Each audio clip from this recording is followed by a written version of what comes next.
उपकारी असे आरोनी उरला, उपकारी असे आरोनी उरला, उपकारी असे आरोनी उरला, उपकारी असे आरोनी उरला. आपुले तयाला पर नाही, आपुले दयाला पर नाही, आपुले दयाला पर नाही. उपकारी असे आरोनी उरला, उपकारी असे आरोनी उरला, उपकारी असे आरोनी उरला, उपकारी असे आरोनी उरला. आपुले तयाला पर नाही, दयाला पर नाही, आपुले दयाला पर नाही. भावरी घ्यावे सापडले काम, भावरी घ्यावे सापडले काम, आपला तो श्रम न विचारी,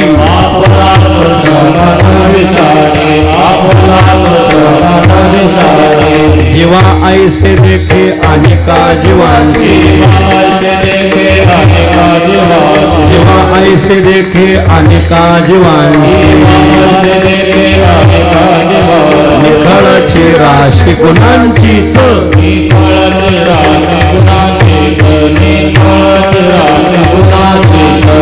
भावरी घ्यावे सापडले काम, भावरी घ्यावे सापडले काम, आपुला तो श्रम न विचारी,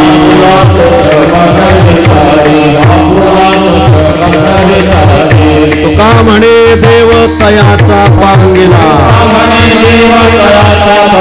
तुका म्हणे देव तयाचा पांगिला,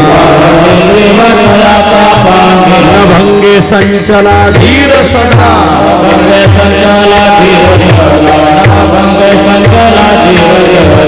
तुका म्हणे देव तयाचा पांगिला, तुका म्हणे देव तयाचा पांगिला, भंगे संचला धीर सदा,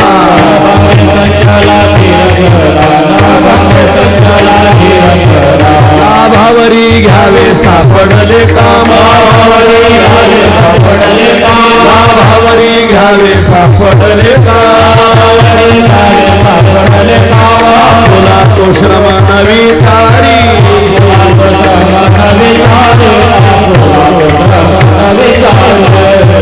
पार कुमाये, पार कुमाये, पार कुमाये,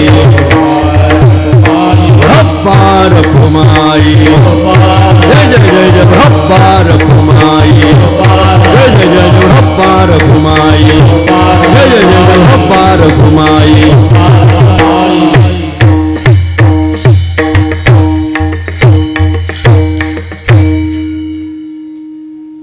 आदरणीय सुनील महाराज मंगळापूरकर त्यांना साथ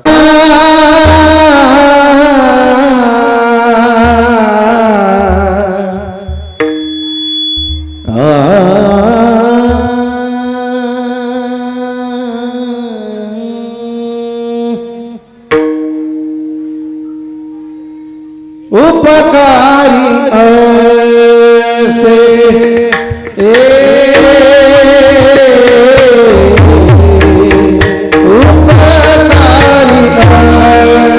ऐसे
आपुला दोष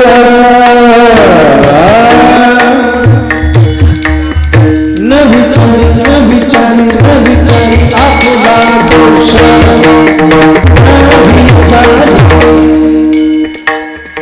आपुला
उपकारी असे आरोनी उरला, उपकारी असे आरोनी उरला, आपुले तयाला पर नाही, लाभावरी घ्यावे सापडले काम, आपुला तो श्रम न विचारी, जीवा ऐसे देखे अनेका जीवांशी, भोंग्यांचा आवाज कमी करा, साऊंडचा आवाज ठेवा जास्त, जीवा ऐसे देखे अनेका जीवांशी, निखळची राशी गुणांचीच, लाभावरी घ्यावे सापडले काम, आपुला तो श्रम न विचारी, तुका म्हणे देवतयाचा पांगिला, तुका म्हणे देवतयाचा पांगिला, न भंगे संचला धीर सदा, लाभावरी घ्यावे सापडले काम, आपुला तो श्रम न विचारी, विठ्ठल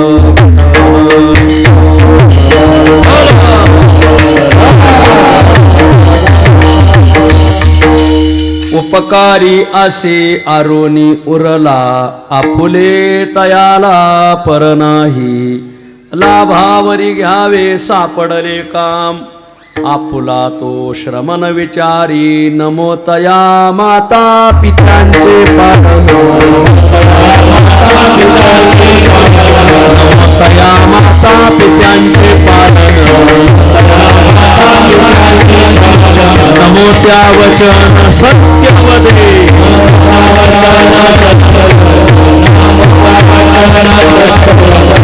नमो तया माता पित्यांचे पालन, नमो तया माता पित्यांचे पालन, नमो त्या वचन सत्यवदे,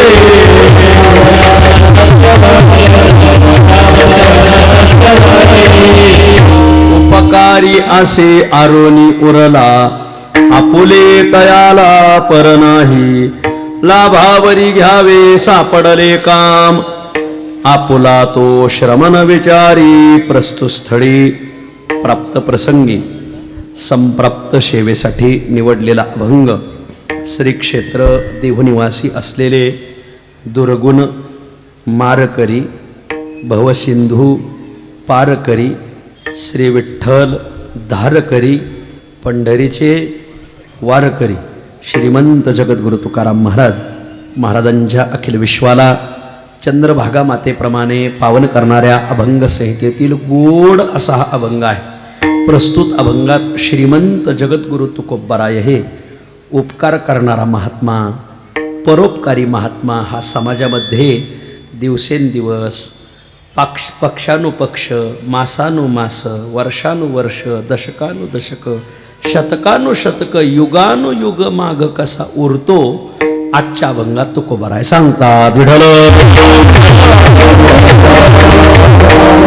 अभंगावर काही विवेचन करण्यापूर्वी 2 शब्दाचा अल्पसा परिहार देणं अत्यंत अगत्य आहे. कैवल्य साम्राज्य चक्रवर्ती संत श्रेष्ठ ज्ञानोबारायांच्या पादस्पर्शाने तथा ज्ञानोबारायद्वारा लिखित ज्ञानेश्वरीच्या जन्माने पवित्र झालेला जिल्हा, पुण्यश्लोक अहिल्या मातेच्या नावाने नूतन अलंकृत झालेला जिल्हा अहिल्यानगर जिल्हा. या अहिल्यानगर जिल्ह्यामध्ये पुण्यसलीला अमृतवाहिनी प्रवरामाईच्या प्रवाहाने पवित्र झालेला तालुका, सर्वांशी संगनमत ठेवणारा तालुका संगमनेर तालुका. आणि या संगमनेर तालुक्यामध्ये आपल्या भारतवर्षामध्ये ज्या काही पातशाही होऊन गेल्या त्या पातशाहीची काही काळ राजधानी म्हणून ओळखलं जाणारं गाव, छत्रपती शिवरायांचे वडील शहाजीराजांच्या पादस्पर्शाने पुनीत झालेलं गाव, किल्ले पेमगिरीच्या नावाने अलंकृत झालेलं गाव, आदर्श गाव पेमगिरी. आणि या पेमगिरी गावामध्ये अनेक परिवार, त्या अनेक परिवारापैकी संसारात राजकारणात डुबलेल्यांना वर काढणारा परिवार डुबे परिवार. आणि या डुबे परिवारातील आदर्श व्यक्तिमत्व, डुबे परिवाराचा एक आधारवड, डुबे परिवाराची मायेची सावली असलेले वैकुंठवासी सोमनाथ शिवराम डुबे उर्फ सोमनाथ काका. काकांच्या पुण्यस्मरणानिमित्त आजची ही संकीर्तनरूपी सेवा. आणि या संकीर्तनरूपी सेवेसाठी उपस्थित समस्त डुबे परिवार, त्यांचा नातलग परिवार आणि बहुसंख्य वारकरी परिवार, अशा त्रिवेणी संगमामध्ये हे पुण्यस्मरण पार पडत आहे. वैकुंठवासी सोमनाथ शिवराम डुबे उर्फ काका. काकांच्या पाठीमागं मोठा डुबे परिवार आहे. आणि मग या आदरणीय काकांच्या पाठीमागं मोठा परिवार आहे. त्यांना 2 कुटुंब आहेत, गंगा भागीरथी शकुंतलाबाई आणि गंगा भागीरथी सुशीलाबाई. 2 कुटुंब, 2 मुली आता आशाताई आणि सुनीताताई, 2 मुलं आहेत, सागर भाऊ, संदीप भाऊ. काही बंधू आहेत, काही भगिनी आहेत, पुतणे पुतण्या, भाचे, अशा खूप मोठा परिवार त्यांच्या पाठीमागं आहे. या परिवाराचं गुरुघराणं असलेले गुरुवर्य आदरणीय हरिभक्तीपरायण आपल्या भागाचं श्रद्धास्थान मनोहर बाबा बोहर बाबांनी आणि गावच्या परमार्थातील सगळं आयोजन नियोजन पाहणारे आणि हौशीने परमार्थ करणारे आमचे हौशीराम महाराज, या दोघांनी मोठ्या आग्रहाने ही सेवा माझ्या गळ्यात घातली. आणि या निमित्ताने आपल्या दर्शनाचा योग आलेला आहे. या निमित्ताने तालुक्याच्या बाहेरून नगर, नाशिक, पुणे 3 जिल्ह्यातून आज पेमगिरीच्या पायथ्याला डुबे परिवाराच्या पुण्यस्मरणाच्या निमित्ताने सर्व गावगावचे वारकरी, कीर्तनकार, प्रवचनकार, गावगावचे सप्ताहाचे संयोजक, अनेक दिंड्यांचे चालक मालक, सगळ्यांच्या पावन उपस्थितीमध्ये हे पुण्यस्मरण पार पडत आहे. इथं उपस्थितांपैकी जवळजवळ 40% लोक माझ्या गावानिशी नाही नावानिशी ओळखीचे. काहींना तर मी खोडीनिशीसुद्धा ओळखीतो. परंतु आता कोणाचं नाव घ्यावं कोणाचं ठेवावं, सगळीच महाराज मंडळी हे ती ओळखीचे आहेत. आदरणीय गुरुवर्य बाबा आहेत, रामनाथ बाबा आहेत, आदरणीय हरिभक्तीपरायण आपल्या सर्वांचं श्रद्धास्थान आदरणीय मनोहर बाबा आहेत. आणि इकडं सगळेच आदरणीय भागवत बाबा असतील, आदरणीय सोमनाथ महाराज, सुनील महाराज, विठ्ठल महाराज, आदरणीय सुदाम बाबा, आदरणीय गोडसे बाबा, मोठे कीर्तनकार आपल्या भागातले दत्तात्रय महाराज, गणेश महाराज, आमचे तांगडे महाराज, सगळेच राऊत बाबा, ही सगळी मंडळी, सगळ्यांचा परिचय आहे पण सगळ्याचा नामोल्लेख होणं अशक्य आहे.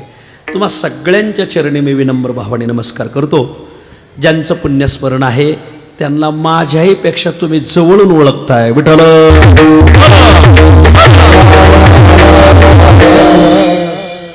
काकाजींचा जन्म याच गावात झाला. सोमनाथ काकांचा जन्म झाल्यानंतर काही तुटपुंज शिक्षण, त्या काळात शिक्षणाला एवढं काही फार प्राधान्य नव्हतं.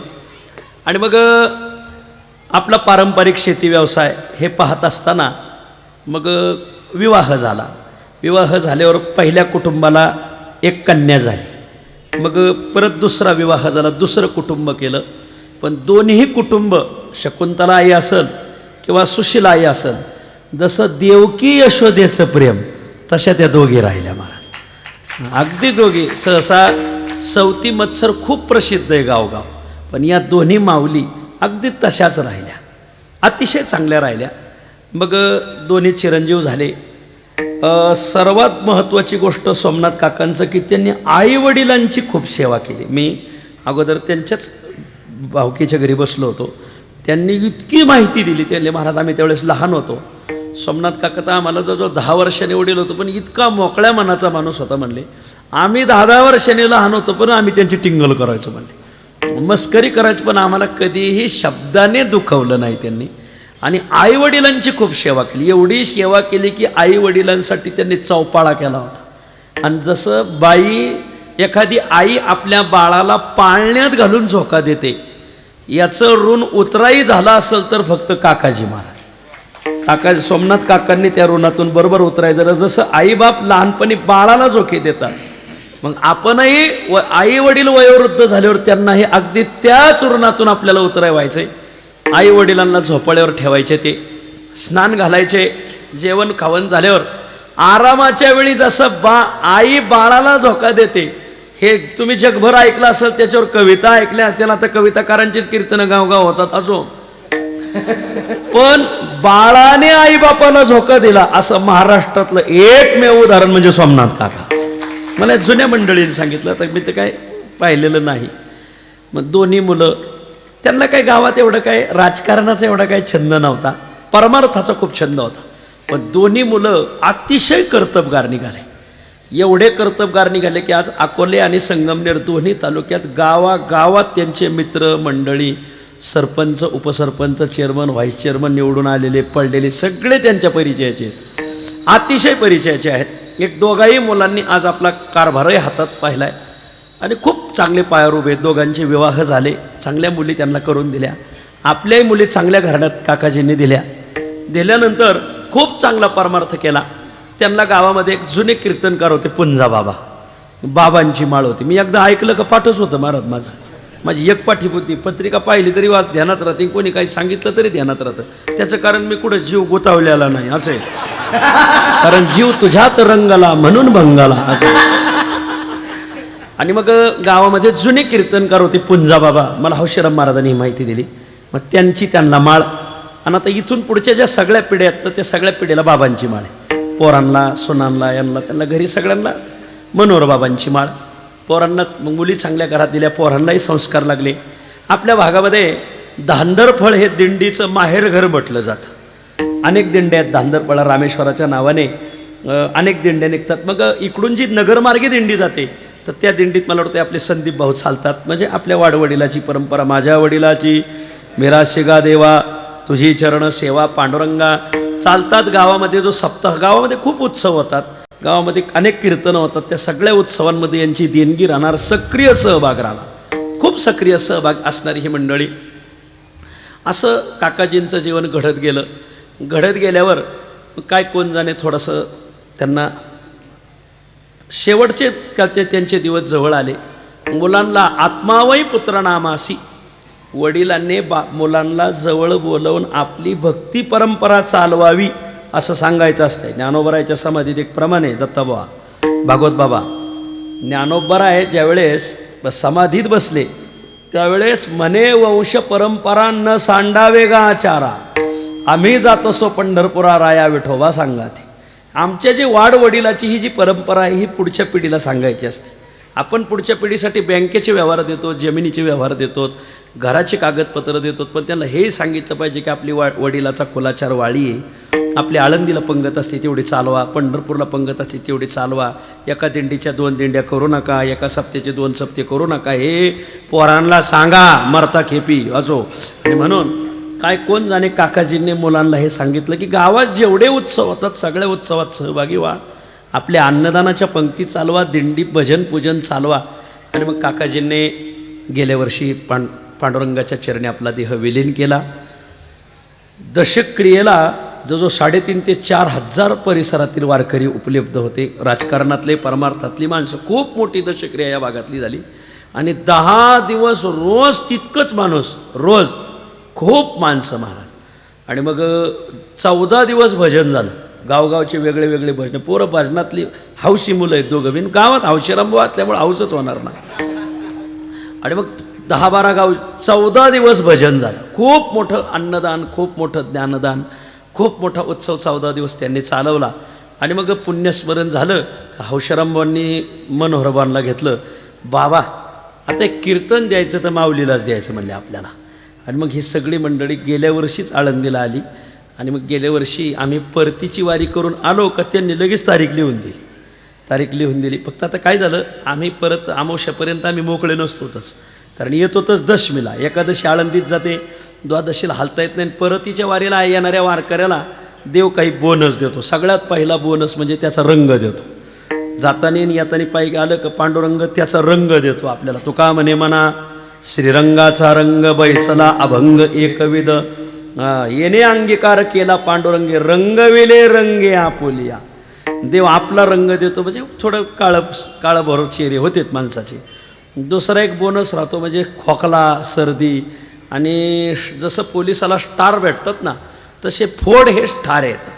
आणि मग अनेक फोडं बिडं येतात. आता भागवत बाबा हे आमचे बाळासाहेब हे परतीला असतात.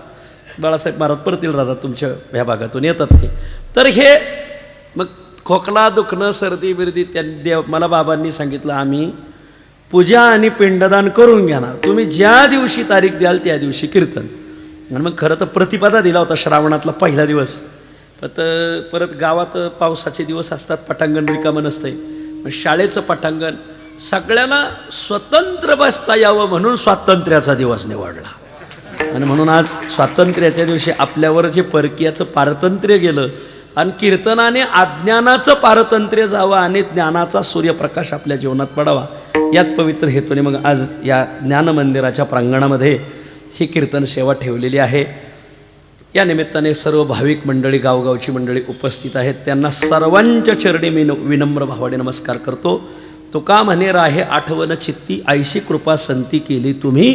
काही माणसं अविस्मरणीय असतात, त्यातले आदरणीय वैकुंठवासी सोमनाथ काका यांची आठवण गावाला, पंचकृषीला आणि तालुक्याला अविस्मरणीय राहील. विठ्ठल.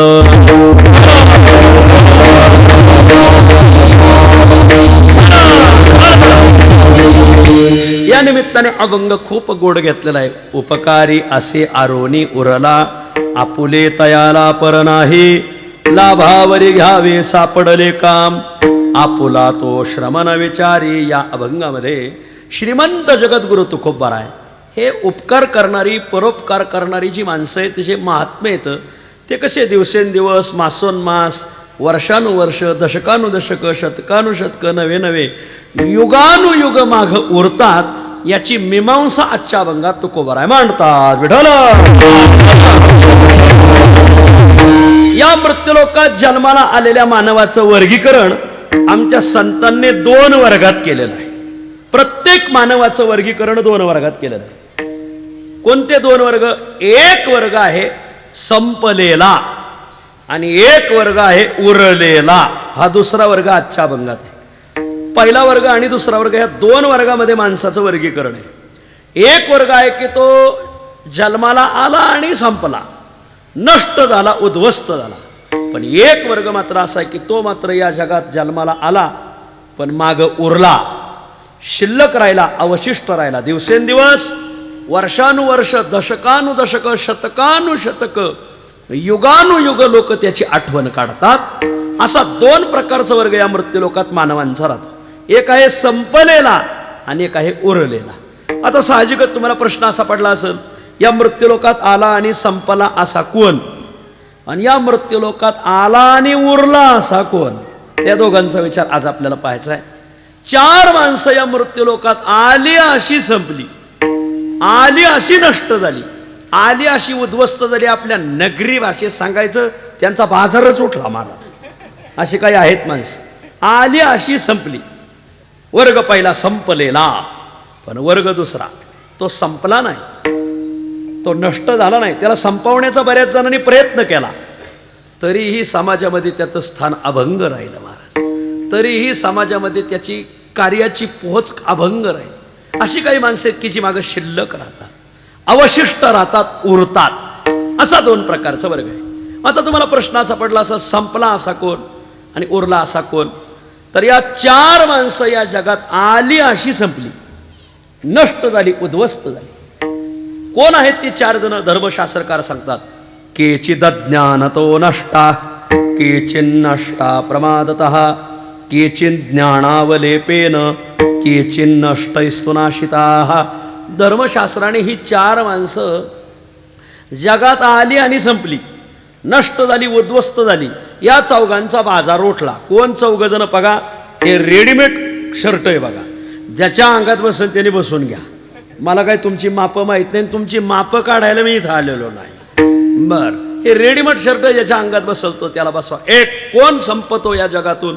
एक अज्ञानी संपतो. केचिद अज्ञानतो नष्टा, त्यांच्या अज्ञानामुळं ती संपली.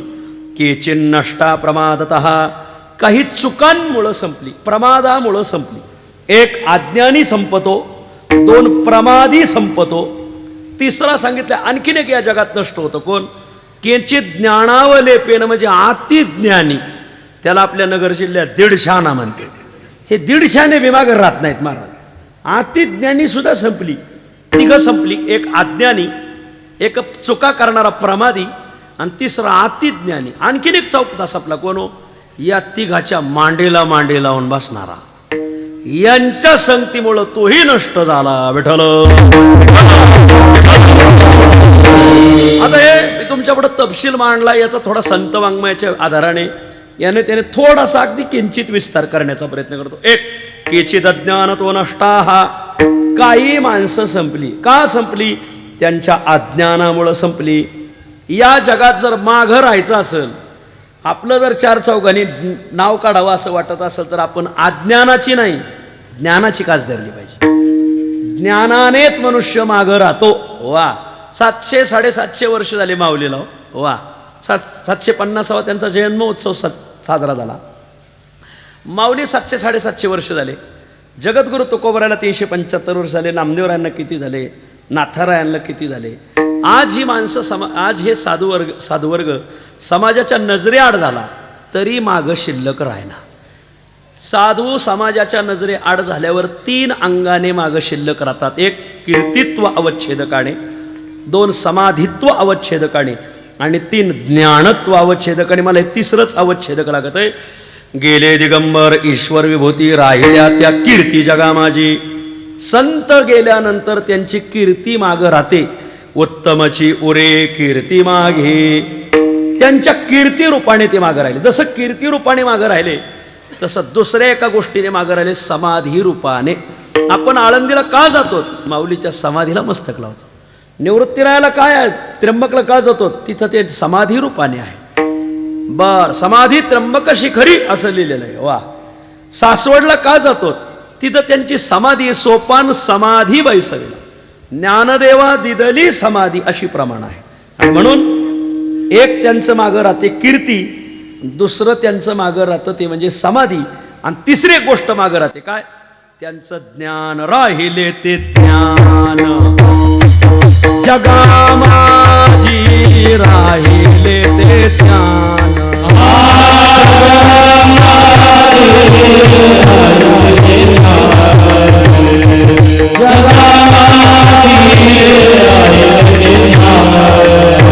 नामा म्हणे देवा गेले मुनी जन,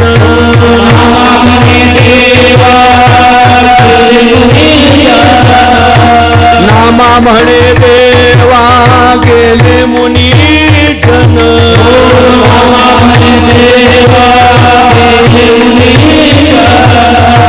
राहिले ते ज्ञान जगा माझी, राहिले ते ज्ञान जगा माझी,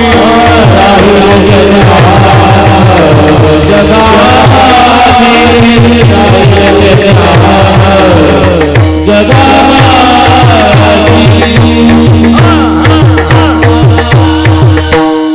ते ज्ञान रूपाने मागे राहिले. म्हणून गावगाव ज्ञानेश्वरीची पारायण, गावगाव गाथेची पारायण, गावगाव भागवताची पारायण. त्यांचं ज्ञान मागं राहिलं, त्यांचं ज्ञान बुडवण्याचा बऱ्याच जणांनी प्रयत्न केला. गाथा बुडवला नाही, बुडवण्याचा प्रयत्न केला, पण उदकी राखिले कागद सुकविला जनवाद. लोकांनी त्यांना त्यांच्या ज्ञानाच्या अंगानेही संपवण्याचा प्रयत्न केला, समाधीच्या अंगाने संपवण्याचा प्रयत्न केला. चोखोबरायची समाधी पांडुरंगाच्या दारात आहे. चोखोबरायला भगवंताने समाधी दिलेली, तुम्ही आम्ही नाही. आस्ती निक्षेपण आपुलिया हाते करोनी आनंदी पाशानं ठेवी. तुझी काळी शिळा आहे ना, ती पांडुरंगाने बसवलेली, आपण नाही बसवली. तो जो पाशाने आस्ती निक्षेपण आपुलिया हाते करोनी अनंते पाशानं ठेवी. पण यांना समाधीतूनही संपवायचं असा काही लोकांनी नंतर घाट घातला.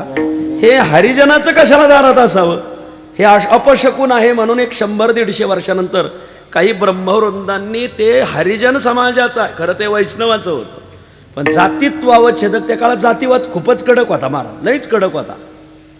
खूप स्पृश्यता पाळली जायची. शिवशील शिवशील शिवशील.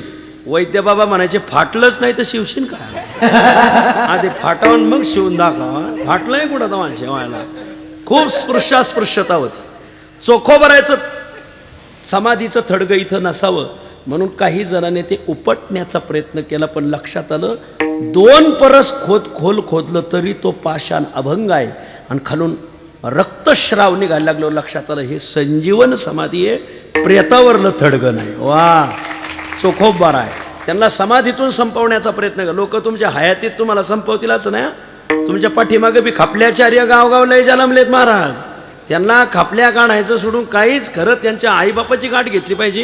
हे कोण्या मुहूर्तावर जन्माला घातलं बहुतेक मला खात्री सांगतो ते नक्की गिरणात जन्मलेलं आहे महाराज. बरं असो, ते बी खग्रास ग्रहणात जन्मलेलं आहे. पण अरे त्यांची समाधी करण्याचा प्रयत्न करावा. काय माणसं म्हणावी महाराज.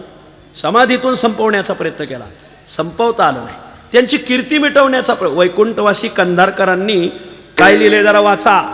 कंधारकर महाराजांनी लिहिलंय, तुकोबरायच्या पश्चात मंबाजीने आणि सालोमालोने तुकोबरायचं नाव संपवण्याचा प्रयत्न केला होता, कीर्ती.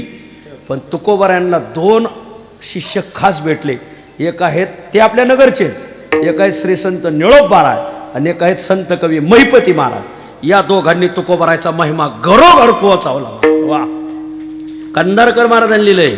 ह्या दोघांचे खूप उपकार. तुकोबरायची जी कीर्ती समाजात आहे त्याचं कारण, कीर्तीतून तुम्हाला संपवण्याचा प्रयत्न करतील परी ते कीर्ती रूपाने मागच उरणार. समाधी संपवण्याचा प्रयत्न करतील तरी ते समाधीच्या रूपाने मागं राहिले. ज्ञान संपवण्याचा प्रयत्न केला, तुकोबरायचा गाथा बुडवण्याचा प्रयत्न केला. गाथा तरुणाला माहितीसाठी सांगतो, एकनाथी भागवत काशीमध्ये गंगेत बुडवलं होतं. बाबा गोष्ट खरी कुठे विचारा की या दोघांना. इथं दत्ता महाराज आहेत, महाराज बी आहेत, मनोहर महाराज, दोघांना विचारा. नाथ महाराजाचं चरित्र नीट वाचा. काशीच्या ब्राह्मणांनी ज्ञानाच्या अंगाने नाथ मागं राहू नये, नाथ शिल्लकच राहिले नाही पाहिजे म्हणून भागवतच बुडवलं होतं. गंगामय्या भागवत घेऊन आली. जोपर्यंत ही गंगा या भारतातून वाहील तोपर्यंत नाथांची भागवताची ज्ञानगंगा जगात अभंग राहील. हे वैशिष्ट्य. संत कीर्ती रूपाने समाजात उरले, समाधी रूपाने मागं उरले, ज्ञानाने मागं उरले. राहिले म्हणजे उरले. राहिले ते ज्ञान जगा माझी. म्हणून मागं राहायचं असेल तर ज्ञानाची कास धरावं मागे. खरंच सांगतो तुम्हाला, परमार्थातलं ज्ञान पाहिजे असं काय नाही. व्यवहारातलं जरी असलं, लोक म्हणतात ते गेला, पण त्याच्यासारखी गावात गाडी कोणाला चालवता येत नव्हती हो. तो जर चालवायला बसला ना, कशाल झोपलं तरी चालायचं. काय काय गाडी अशी चालली, ते डोळ्यात तेल घालून जरी आपण जागा राहिलं आणि त्याला मळून जरी दिली, सगळी गाडी जागी रचीन, तीच झोपत आहे चालणार. सगळ्या गाडीत त्यांना भावपूर्ण श्रद्धांजली असो. तो गेला, पण त्याच्यासारखी गाडी कोणी चालित नव्हतं. अरे ती व्यक्ती गेली, पण मुलांना त्यांच्यासारखं कोणी घडवलं नाही. तसे मुख्याध्यापक शाळेत परत होणार नाही. वा, अशी माणसं आहेत महाराज. वा, त्याच्यासारखं पेरणीचं चाड कोणाला ठेता येत नव्हतं. आता काय करा, सामान्य ज्ञान आहे. तुम्हाला जगात जर उरायचं असेल, सामान्य ज्ञानाची का होईना पण कासदार. आणि जर परमार्थिक ज्ञान, महाराज ती व्यक्ती होती तोपर्यंत गावात स्वरा तालात भजन होतं. काय पखवाज ऐकायला भेटायचा त्या व्यक्तीकडून. ती व्यक्ती गेली ना, आमचा स्वर गेला. वा, ती व्यक्ती गेली ना, आता ते पुंजाबाबाची आठवण सांगितली ना, जुने कीर्तन का म्हणजे ते परमार्थिक ज्ञान किंवा व्यावहारिक ज्ञान, कोणत्या तरी ज्ञानाची कास धरा तर मागं राहा. गावगाव माणसं संपली. त्याचं खास कारण त्यांनी अज्ञानाची कास नाही धरली, आपलं ज्ञानाची कास नाही धरली, अज्ञानाची धरली. अज्ञानाची कास धरल्यावरती माणसं मागं राहत नाही. लय अज्ञानी आहेत गावगाव. आपल्या नगरी भाषेत म्हणजे निवळ बिंडोक, आणि विशेष म्हणजे ते गावकार भरीत, हे विशेष आहे. आता काय सांगावा, लय गावगाडे तसल्याच्या हाताखाली आम्ही वागायचं, हे विशेष आहे. लयच गायबानी कारभारीत, काय काय वर बघा असो, लय येड्यांच्या हातात कारभार आहे गावगाव महाराज. आता काय सांगावं. अज्ञान. एका बाईचं पोट दुखत होतं, संगमनेरला गेली, अज्ञान. आणि गेल्यावर डॉक्टरने तपासलं, म्हणजे बाईसाहेब पोट का दुखतं हे तुम्हाला सांगताय ना, मला कळा ना, आपण काय करू, सोनोग्राफी केल्याशिवाय पोटातलं काय आपल्याला कळणार नाही. आता त्या बाईला सोनोग्राफी शब्दाचा अज्ञान, तिने हा शब्द पहिल्यांदाच ऐकला. तिने बाबा सोनोग्राफी, बघ किती खर्च येईल त्याला, हे 2-2.5 हजार. त्यांनी बाबा एवढ्या मोलामागाची सोनोग्राफी करण्यापेक्षा आपण चांदीग्राफी करू, लोखंडग्राफी करू, पितळग्राफी करू, पण हे तांबग्राफी करू, सोनोग्राफी काय आला. हे तिचं वाक्य ऐकल्यावर डॉक्टरने सुद्धा आपल्या डिग्रीचा राजीनामा दिला. तिच्याबरोबर कांदे लावायला निघून गेले. मला काय, ज्या बाजारात माल विकत नसेल तिथं दुकान थाटण्यात मजा तरी काय, मला काय मजा आहे. अज्ञान. बरं बायाच अज्ञानी तसं नाही, गडी बी लय अज्ञानी. एकाचं झालं संगमनेरपाशी अपघात, दवाखान्यात दाखल केलं. डॉक्टरने पाहिलं बरंच मोडं तोडं होतं. डॉक्टर म्हणले बघा पाटील तुम्हाला प्लास्टिक सर्जरी करावं लागेल. आता याने हा शब्द पहिल्यांदाच ऐकला होता, अज्ञान. तो ना प्लास्टिक सर्जरी, मग किती खर्च येईल, म्हणजे 2-2.5 लाख. मग तो ना घरून प्लास्टिक आणलं तर नाही जोडायचं का. अरे तिथं काय कांदे झाकायचे का बटाटे झाकायचे, घरच्या प्लास्टिकवर कुठं प्लास्टिक सर्जरी होती का. याला माहिती अज्ञान. काही माणसं अज्ञानामुळं संपली. विठ्ठल केचिद अज्ञानतो नष्टाः, केचिन नष्टा प्रमादतः. धर्मशास्त्रकार सांगतात काही माणसं का संपली, का उद्ध्वस्त झाली. प्रमाद. प्रमाद म्हणजे चुका. पाय टाकताना माणसाने, अरे माणसं शौचाला बसताना सुद्धा पटांगणाला जागा चांगली का पाहूनच बसत येत महाराज. व्यवहारात नाही का नाही, शौचाला बसताना चांगली जागा, पंगत बसताना खाली वलय का काय का पाहून बसतेत. मग पाय टाकताना माणसाने जरा जागा, आपला पाय चुकतोय का काय याचा विचार करून पाय टाकला पाहिजे. तो का म्हणे, आधी करावा विचार, शूरपणे तीर मोकलावा. बाण सोडायच्या आधी विचार केला पाहिजे. तो का म्हणे, आधी करावा विचार मग शूरपणे तीर मोकलावा. आपली चूक आपल्याला संपवायला कारण ठरते. चुकांमुळं काही माणसं संपली. एका मुलीला सोयरीकच येत नव्हती, बळबळ सोयरीक आली आणि 10-12 वेळा सोयरीक मोडली होती. आना जमलं, आनाय असे जमलं काय, पोरीचं नाही पण तिच्या आईच्या बापाच्या कोणाच्या तरी भाग्याने जुळलं तिचं. मग लग्नाची तारीख ठरली, मग बस्ता कुठं बांधायचं ते ठरलं, साखरपुडा कधी करायचा ते ठरलं, ब्राह्मण कोण सांगायचा ते ठरलं, सामान सुमान काय 2-4 तास मिटिंग झाली आणि खूप बैठक रंगली. रंगल्यावर बघ आता बैठक मोडायची. आमच्या दत्ता महाराजासारखा त्या बैठकीत एक शुद्ध मनुष्य होता. ते म्हणले हे बघा, त्यांच्या लक्षात आलं थोडी परीक्षा पाहिजे. त्याने आता असं करा, बैठक मोडली, आता पोरीला सांगा चहा ठेव, चहा घेतो तर शेवटचा चहा घेऊन आम्ही निघतो. मग पोरगी गेली स्वयंपाकघरात, घरच्यांनी सांगितलं हे पोरी ठेव चहा तुझ्या हाताने. पोरगी चहा ठेवायला गेली, 15 मिनिटाने 2 शिट्ट्या झाल्या कुकरला. पोरगी बाहेर आली आणि आईला विचारलं, आई चहा कुकरमध्ये ठेवलाय मग किती शिट्ट्या घ्यायच्या. आता जी चहाला शिट्ट्या घेती, हे वाक्य ऐकल्यावर पाहुण्याने ठरवलं ही तर करायची नाही, पण तुमची पोरगी द्यायचीच असेल तर फक्त आता सुनील शिट्टीलाच द्या, कारण ती चहाला शिट्ट्या घेते, दुसऱ्याला देण्यात काही मजाही नाही. महाराज पोराने ठरवलं लग्नच करायचं नाही, असला येडा हांबाडा गाळ्यात घालण्यापेक्षा पोरग तडका फडकी त्र्यंबकेश्वरला गेलं आणि महाकुंभमेळ्यात दाखल झालं, नागा खड्याचं म्हणतं झालं. असो मला हे नागवर राहीन पण हिच्या सगळं लगीन नाही का. एका चुकीमुळं मुलीचं लग्न तुटलं, महाराज मोडलं. एका मुलाला असेच पाहुणे रावळे येत नव्हते. मी दोन्हीचे दृष्टांत देतो, महिलांचे देतो, कसं आहे मला चुकरूप बाहेर पडायचे नाही, तुम्ही माझा किल्ल्याहून कडेलोट कराल म्हणून म्हणतो. पुरुषांचे दृष्टांत देतो. एका मुलालाही सोयरीक येत नव्हती. आनाय असे सोयरीक आली. बाप म्हणला पोऱ्या 11 वाजता पाहुणे येणार आहेत, 9:30 वाजलेत, माझ्या पुढं बस. हे बघ कलियुगात पोरगी भेटणं अवघड झालंय. एक वेळेस मोक्ष भेटन पण पोरगी भेटणं अवघड झालंय कलियुगात. मग मी सांगतो ते ऐक, जरा पाहुण्यांपाशी जरा वाढाव सांग, वाढाव जरा थापा हान थापा. पाहुणे जर कप म्हणले तर तू फुलपात्र म्हणायचं, ते फुलपात्र म्हणले तर तू ग्लास म्हणायचा, ते ग्लास म्हणले तू तांब्या म्हणायचा, ते तांब्या म्हणले तू जग म्हणायचा, ते जग म्हणले तू चरवी म्हणायची, ते चरवी म्हणले तू कळशी म्हणायची, ते कळशी म्हणले तर तू हांडात म्हणायचा, ते हांडा म्हणले तू बादली म्हणायची, ते बादली म्हणले तू टिपाड म्हणायचं, ते टिपाड म्हणले तर तू पेमगिरीची पाण्याची टाकी म्हणायची, आणि ते पाण्याची टाकी म्हणले तर तू प्रवाह धरणच गाठायचं निळवंड्याचं म्हणले. जरा थापा वाढा वाहन काय कोण जाणे पाहुण्यांना पोरग पटलं, परिस्थिती आवडली, अमुक तमुक, आणि आता सगळं लग्न ठरलंच. थापा बी पचन अशात मारल्या पाहिजे. पोरांनी एक चूक केली, लग्न मोडलं. काय चूक केली? पोरग बाबाला थाप आणले, बाबा चावी द्या, आपली रेल्वे घरात लावायची. आता अरे ती काय टू व्हीलर आहे का फोर व्हीलर आहे घरात लावायला? चावी द्या म्हणले, आपली रेल्वे घरात लावायची. मोल्डन एका चुकीमुळं लग्न पोराचं काय पाहता काय प्रमादी नष्ट होतो महाराज. त्या मुलीने ठरवलं आता लग्नच करायचं नाही, ती प्रजापिता ब्रह्मकुमारीच्या संस्थेत दाखल झाली महाराज. विजय संपला तिचा. काही माणसं अज्ञानामुळं संपली, काही चुकांमुळं संपली. संत वाङ्मयामध्ये काही चुकीमुळं मला हे दोष पाहायला भेटले. तुकाराम महाराज म्हणतात, चुकी झाली एक वेळा मजपासोनी चांडाळा, उभे करोनी आजळा, माझी वह्या रक्षिल्या. ज्या गोपिकांच्या सन्मुख भगवंत होता, पण गोपिकांनी एक चूक केली. सन्मुख भगवंताकडे पाहण्याच्या ऐवजी तुका म्हणे पाहिले मागे. माग संसार होता, देव सन्मुख असताना देवाकडे न पाहता मागं पाहिलं, मग एवढ्या वेगे अंतरला. हीच चूक गोपिकांना नडली. गोपिका परिहार देतात, क्या मेरे लाल कवन चुकी भई.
आमच्यापासून देव दूर गेला. येथवरी होता संग अंगे अंग लपविले.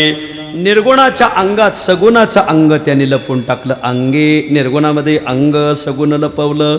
आत्तापर्यंत आमच्या जवळ होता पण निघून गेला. त्याचं कारण आमची चूक आम्हाला नडली. गोपिका सांगतात, क्या मेरे लाल कवन चुकी वही, क्या मोही पाशी ती बेर लगाई. आता त्याच्या वाचून जगणं अशक्य झाले. हरि बिन रहिया न जाय जेरा. वा, संपला माझा विषय. काही माणसं अज्ञानामुळं संपली, एक. काही माणसं चुकांमुळं संपली, दोन. काही माणसं अति ज्ञानामुळं संपली. माऊली, ज्ञान असावा पण मापात असावा. काहींना अति ज्ञान.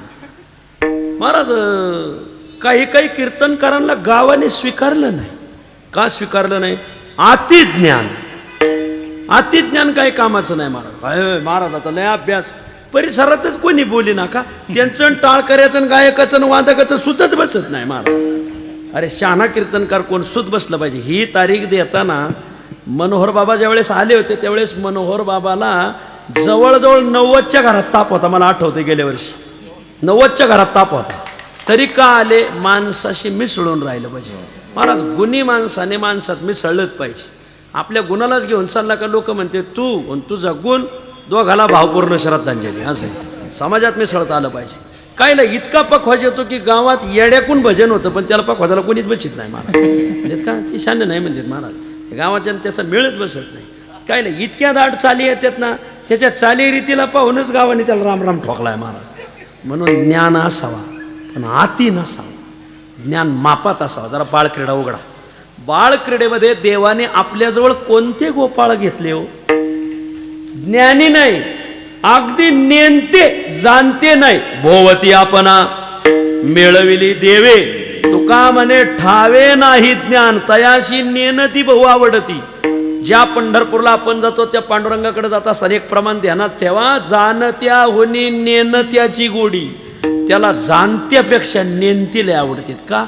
जाणते खपल्या काढीत हेच लय घोटाळा आहे महाराज. एवढा चांगला कार्यक्रम झाला पण मग त्याची पावशेर हळद उरली होती, त्याचं काय झालं ते तुला लावायला. याला म्हणायचं जाणते. नेनती लई चांगली महाराज, नेनती लई सांभाळायला चांगली. गावगाव येड्याचा ताप आहे का शहाण्याचा आहे? खरं सांगा. गावगाव येड्याचा ताप नाही, 1.5 शहाण्यांचा लई ताप आहे महाराज. उगा 1.5 दिवसात आणि कोल उसात असो. आता काय तालिकच कोले महाराजांनी दिलेली म्हणजे सांभाळून घ्यावं लागेल.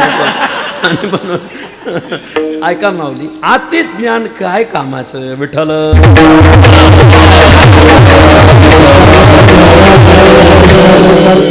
एक बाई बाजाराला गेली, इथं धांदरपूर. तुम्हाला बाजार कोणता आहे? पेमगिरीवाल्याला. पेमगिरीला कोणवारी? शुक्रवारी बाजार भरला. मग बाई बाजाराला भरल्या बाजारी जाईन मी आलीच मला बाजाराला विकण्या निघाली. आल्यावर 5 दिवसांनी एकादशी होती. बाई पहिली फळावाल्याकडे गेली. बाबा 5 दिवसांनी एकादशी, काय फळ आहे? त्याने बाई काय फळं काहीच नाही, फक्त केळी आणलेली आणि ती मग पिकलेली 2 डझन. एकादशी किती दिवसांनी आहे? 5 दिवसांनी. शानी बाई घेईन का? ही 1.5 शानी म्हणून घेतली. 2 डझन घेतले. त्या केळावाल्याला माहिती होतं ते पिकल्याला माल काय कोणी घेत नाही, लय पिकल्याला हिला लागतोय ना, खपावल्याला तर चांगला. त्याने 50 रुपयांनी, पण तुम्ही 45नीच द्या. काय 5नी कमी घेतलं तरी पिकल्याला खान माल जातोय ना. 2 डझन पिकलेली केळं तिने पिशीत घेतली. पुढे गेली. म्हणजे बाबा गावात सप्ताह चालू आहे, द्वादशीला पंगत आहे, 5 दिवसांनी एकादशी आहे, मग जरा टोमॅटोची भाजी करायची. काय किलो टोमॅटो दिले? म्हणजे 50 रुपये किलो. दी 2 किलो पिकलेली दी. ते असा हसला. 6 दिवसांनी पंगतीने पिकलेले टोमॅटो घेऊन चालली. काय येडी बाई का खोळी म्हणा. त्यांना 50 रुपये नाही, पण तुम्हाला 45नीच देतो मला. त्याला पिकलेला माल काढायचा होता. पिकलेले 2 डझन केळं पिशवीत. मग त्याने 2 किलो टोमॅटो घेतले. म्हणलं ते टोमॅटो कशावर टाकायचे? म्हणले बाबा या केळावरच टाक. खाली पिकलेले केळं, त्याच्यावर पिकलेले टोमॅटो. पुढे गेली. एकादश होती म्हणून एक मोठा कद्दू भोपळा आला होता. एक आहे. म्हणजे बाबा केवढ्याला दिला हा? त्याला 100 रुपये. घे 100 रुपये दे. मग तेव्हा आता ठेवायचा कुठं? ती म्हणली टाक या पिशीत. खाली पिकलेले केळं, त्याच्यावर पिकलेले टोमॅटो, त्याच्यावर कद्दू भोपळा त्या शेतकऱ्याने ठेवला. आणि त्यांना बाई मी अडाणी गडी, पण मी एक विचारू का? म्हणले काय तुमचं शिक्षण BA झालेलं दिसतंय. खरंच बाई BA होती. बाई BA शिकलेली होती. बाबा मी खरेच BA, पण मग माझ्या BAचं तुला कसं माहिती? त्यांना बाई अहो खाली पिकलेली केळं टाकली पिशीत, त्याच्यावर तुम्ही पिकलेले टोमॅटो ठेवलेत, आणि त्याच्यावर कद्दू भोपळा ठेवला बाला मोठा. त्याचा सरळच अर्थ झाला तुम्ही BA येता. त्याला पण BAचा नाही याचा संबंध काय? त्यांना B म्हणजे बावळाट आणि A म्हणजे याडपाट.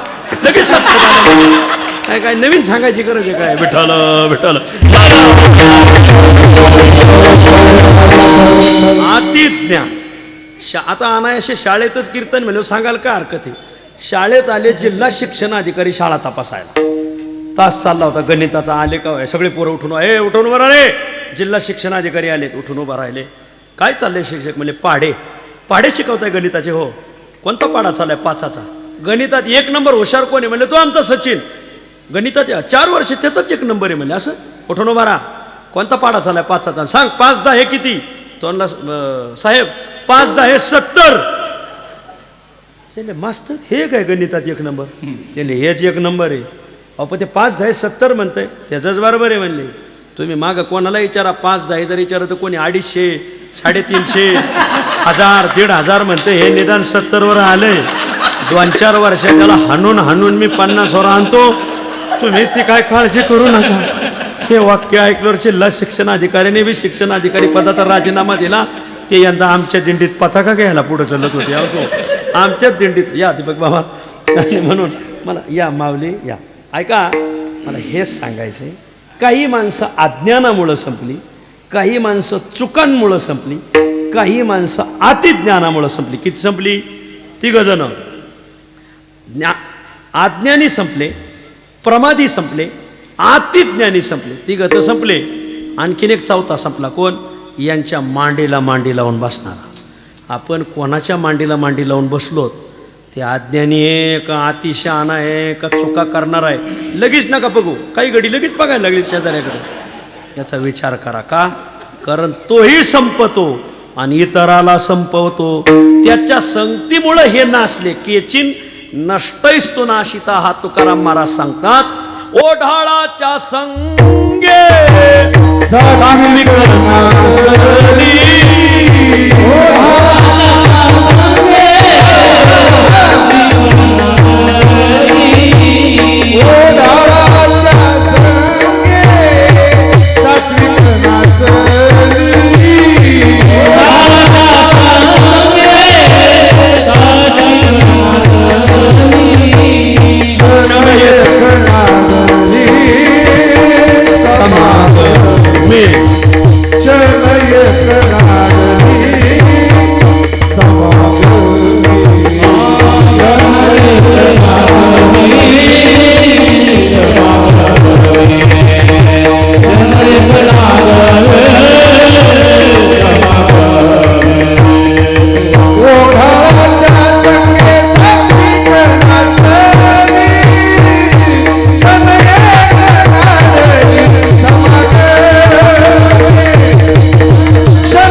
संगतीत राहिले. अरे एक कांदा नासला तर अख्खा भुसारा नास होतो. इथं शेतकरी कांदा उत्पादक आहेत मला. एक आढीतला आंबा नासला तर अख्खी आढी नासते. तसं नासलेल्याच्या संगतीत राहिलं तर पुढचाही व्यक्ती नासतो. गावामध्ये पैठणीचं दुकान होतं. तुमच्या गावात नाही ना? खूप मोठं पैठणीचं होलसेल व्यापारी. एक चोर रात्री 2 वाजता गेला आणि त्याने 2 वाजता दुकान फोडलं, चोरी करून निघून गेला. तोच चोर त्याच दिवशी परत रात्री 3 वाजता आला, चोरी करून निघून गेला. परत 4 वाजता आला, चोरी करून निघून गेला. परत 5 वाजता आला, मग मात्र धरला. तो 2 वाजता धरला गेला नाही, 3 वाजता सुटला होता, 4 वाजता सुटला, त्याला कोणी पाहिलंच नाही. पण 5 वाजता परत आला आणि धरला. CCTV त्याने सगळं पाहिलं. पोलिसांनी त्याला गाठलं. पोलीस म्हणले, का रे तू तर 2 वाजता निघून गेला होता ना? म्हणले हो. 3ला निघून गेला, 4ला निघून गेला, परत 5ला. असं परत कशाला यायचं? पोलीस खूप प्रामाणिक होते मला, किंवा त्यांचा असा व्यापक विचाराची माणसं होती, किंवा अरे तू सुटल्याला परत कशाला यायचं? म्हणजे किती सुज्ञ विचार असतील, मानलं पाहिजे. आणि मग तू परत कशाला आला मारायला म्हणले? हां, नासलेल्यामुळं काही नासले हे सांगायचे. मग त्यांनी सांगितलं, काय सांगावं पोलीस साहेब, मी 2 वाजता चोरी केली होती. अरे पण 3ला का आला तार फाटा, परत 4ला का आला, 5ला. तुला काय सांगावं, बायकोला कलरच पसंत पडाला म्हणजे.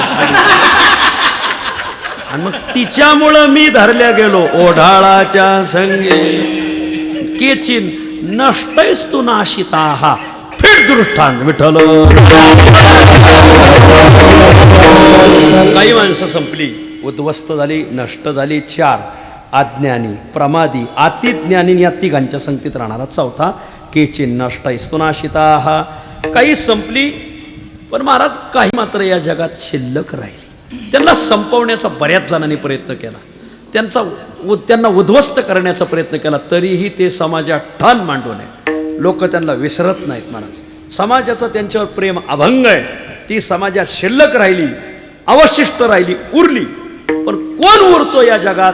या जगात फक्त एकच व्यक्ती उरते. कोण?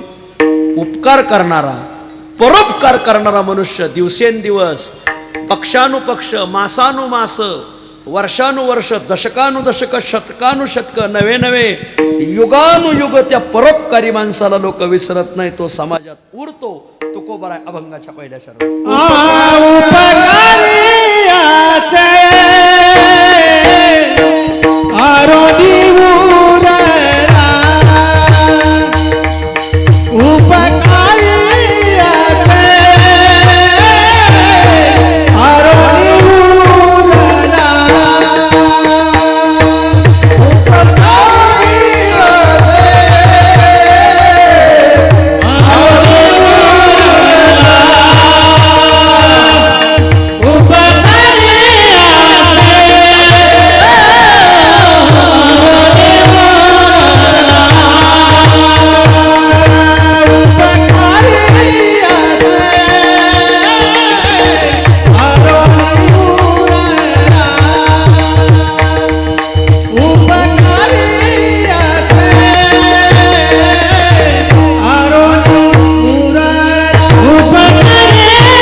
या समाजामध्ये दिवसेंदिवस शिल्लक राहतात, अवशिष्ट राहतात, उरतात. लोक त्यांना विसरत नाही महाराज. समाजाचं त्यांच्यावर प्रेम राहतं, कायम राहतं महाराज.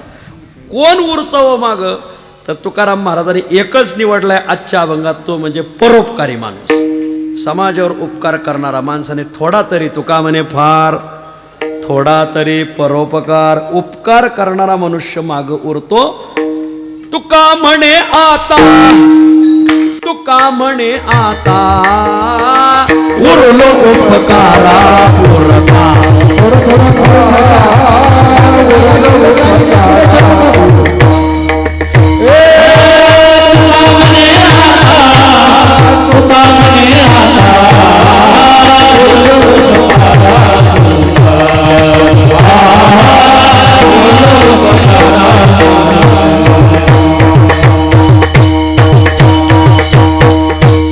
तुकोबराय वैकुंठाला जात असताना ह्या उपकारी भावनेमुळेच तुकोबराय सांगतात मी माग उरणारे.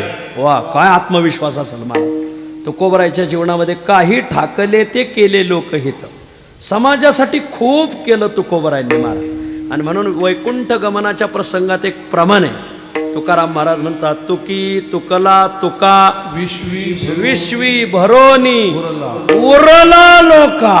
उरले, माग शिल्लक राहिले. वा, आपल्या नावाने लोकांनी माग टाळ तरी वाजवले पाहिजे असं वागा असो. आणि म्हणून माग उरले, शिल्लक राहिले. कारण का? उपकार केल्यामुळे. तुका म्हणे आता उरलं उपकारा परता. कर्म अकर्म जळाले, प्रौढ तुका ते उरले. भांजनी खांजनी तुका साक्ष उरला दोन्ही. वा, तुकोबराय माग उरले. उरला, परोपकारी मनुष्य उरतो. इथे एक शब्द खूप गमतीचा आहे. काय? आरोनी उरला. आरोनी शब्दाचे दोन्ही सार्थकात आहेत, वेगळे अर्थ आहेत. पण आमचे गुरुवर्य बंडाता त्यांनी खूप छान अर्थ सांगितला. आरोनी शब्दाचा अर्थ सार्थकात आहेत केलाय तृप्त होऊन उरला.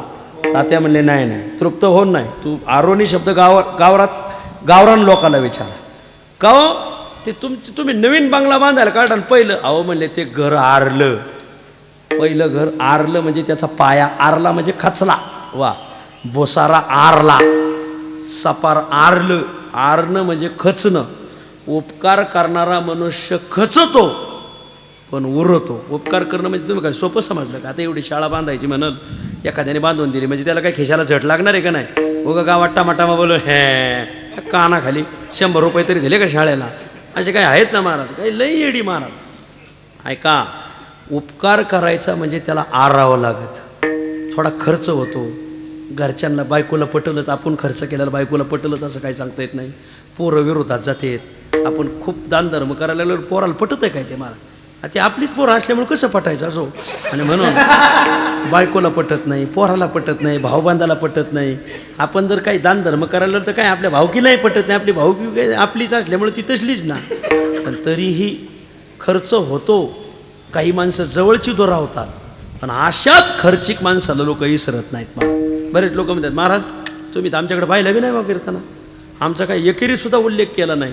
तुम्ही कधी भजनी मंडळाला चहा पाजला होता का? हे काय करतो? दादा काढायला काय झालं तुला? कधी कोणाला चहा पाजला का? कधी 2 वारकरी जेव घातलेत का? कधी गावात शाळा बांधली, कधी एवढं तालुक्याची धर्मशाळा बांधायचं काम चाललंय. काही मदत केली का? दिंडील पंगत घातली का?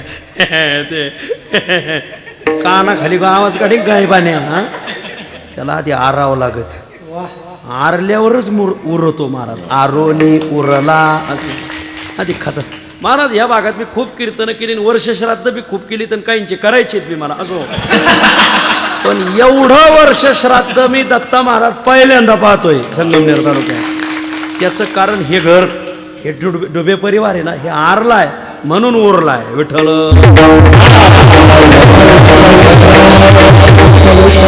खस्ता खाल्ल्याशिवाय लोक माणसात उरत नाही महाराज. खस्ताच खायचं नाही, कष्टच करायचे नाही, केशाला झट लागू द्यायचं नाही. दुसऱ्याच्याच गाडीत बसायचं, तिसऱ्याच्याच घरी जेवायचं, चौथ्याच्याच पाकिटातले पैसे काढायचे आणि वरून म्हणायचं आपल्याला तर कोणी नावं घेत नाही. भाग्य समज तुझी बायको तुझ्या नावाने उखाणा घेते, गावच्या सरपंचाच्या नावाने घेत नाही, हे भाग्य समज. तो काय दिलंय असं आहे. म्हणून वर बघा, थोडा आरावं लागत तर उरतो माणूस. आरोनी उरला. बरेच जण उरवायला जातात.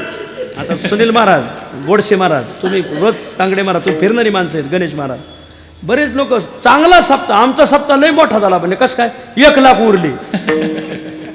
अरे मग तुम्ही उरल्यावर खर्च केलायच काय असं? मग याचा सरळच अर्थ झाला की तुम्ही पेटीवाल्याचे पैसे चौबदाराला दिलेत, चौबदाराची येणे करायला दिलेत आणि येणे करायचे कडून गायकाला दिले. त्याचा सरळच असा अर्थ झाला. लय पैसे उरले म्हणजे सप्ताह मोठा नाही झाला महाराज, त्याला खर्च. बरेच लोक उरायला जातात पण ते आरत येत असं आहे, आणि जे आरत येत ना तेच उरत येत. हे लय अभंग लयच गमकीचा आहे महाराज, असं आहे खूप गमक. ह्या 2 शब्दात अभंग फिरतोय सगळा. आरोनी उरला. गळ्यात माळही नव्हती महाराज, उन्हाळच होते, जेवायला बसले, पाहुणे आले होते, लग्न झालं होतं, बायकोचं नव्हतं, लक्ष्मीबाई. जेवायला बसल्यावर प्रसंग असा झाला की पाहुणे आले होते. पाहुण्याने जेवता जेवता विचारलं, का हो पाहुणं, तुमचं पोरग भाऊराव काय करतोय? त्याला आमचा भाऊराव असाच उन्हाळे म्हणले.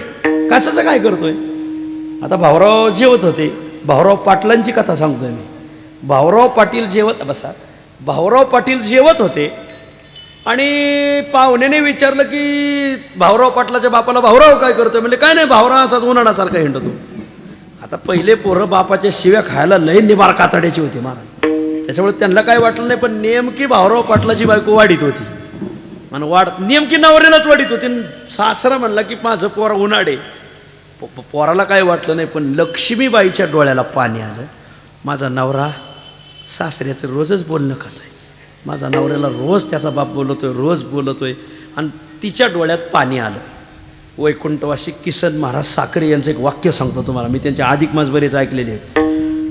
त्यांनी अधिक मासात एक वाक्य सांगितलं होतं, स्त्रीच्या डोळ्यातून आलेले अश्रू प्रलय आणू शकतात. खरं तर प्रलय आणायला लय पाणी लागत आहे, पण अश्रू सुद्धा प्रलय आणतात, फक्त ते बाईच्या डोळ्यातून आलेले पाहिजे. फक्त तुम्ही डोळ्यात धारा, फक्त 2 थेमान आणि फक्त म्हणा वायली निघायचंय.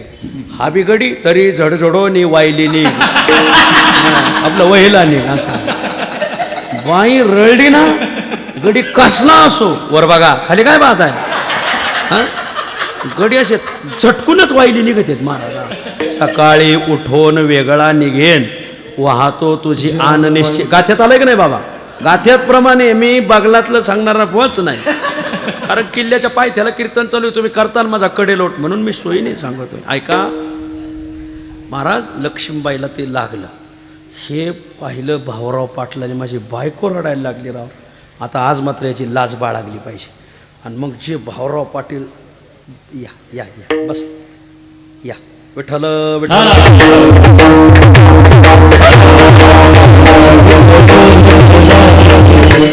असं ते भाऊराव पाटलाला जिव्हारी लागलं. जेवत होते, जेवत्या ताटान उठले का तसेच घराबाहेर पडले. पाहुणे म्हणले, अरे भाऊराव जेव. बाप म्हणला, जाऊ द्या, ते उपाशी राहिला काय, जेवला काय, घराला त्याचं सुख नाही दुःख नाही. ते तसेच बाहेर पडले. मी शिकलो नाही म्हणून माझं वाटोळं झालं, पण आता या रयतीचं वाटोळं होऊ द्यायचं नाही. मग या रयतीला शिक्षण भेटल म्हणून त्यांनी रयत शिक्षण संस्थेची स्थापना केली. महाराज, रयत माझ्या अंगावर काटा येतोय सांगताना, परमार्थातले नव्हते ते, व्यवहारातलेच होते. पण एवढं समाजासाठी त्या माणसाने खस्ता खाल्ल्या. पुढं आला दिवाळीचा सण, पोरांना फटाके घ्यायचेत, कपडे घ्यायचेत. नाही फटाके नाही कपडे, निदान दिवाळीचे पदार्थ तर करावं लागतील का नाही, लाडू करंजा अमुक तमुक. बायकोला विचारलं, लक्ष्मी अगं पोरांची दिवाळी कशी करायची? तिने सांगितलं, अशक्य आहे करणं, होईल पण तू हो म्हटली तर. ती म्हणली, काय करावं लागेल? काही नाही, तुझ्या गळ्यातलं मंगळसूत्र गहाण ठेवू आणि आपल्या शिक्षण संस्थेच्या मुलांची दिवाळी करू. काय ती माऊली बी असेल महाराज.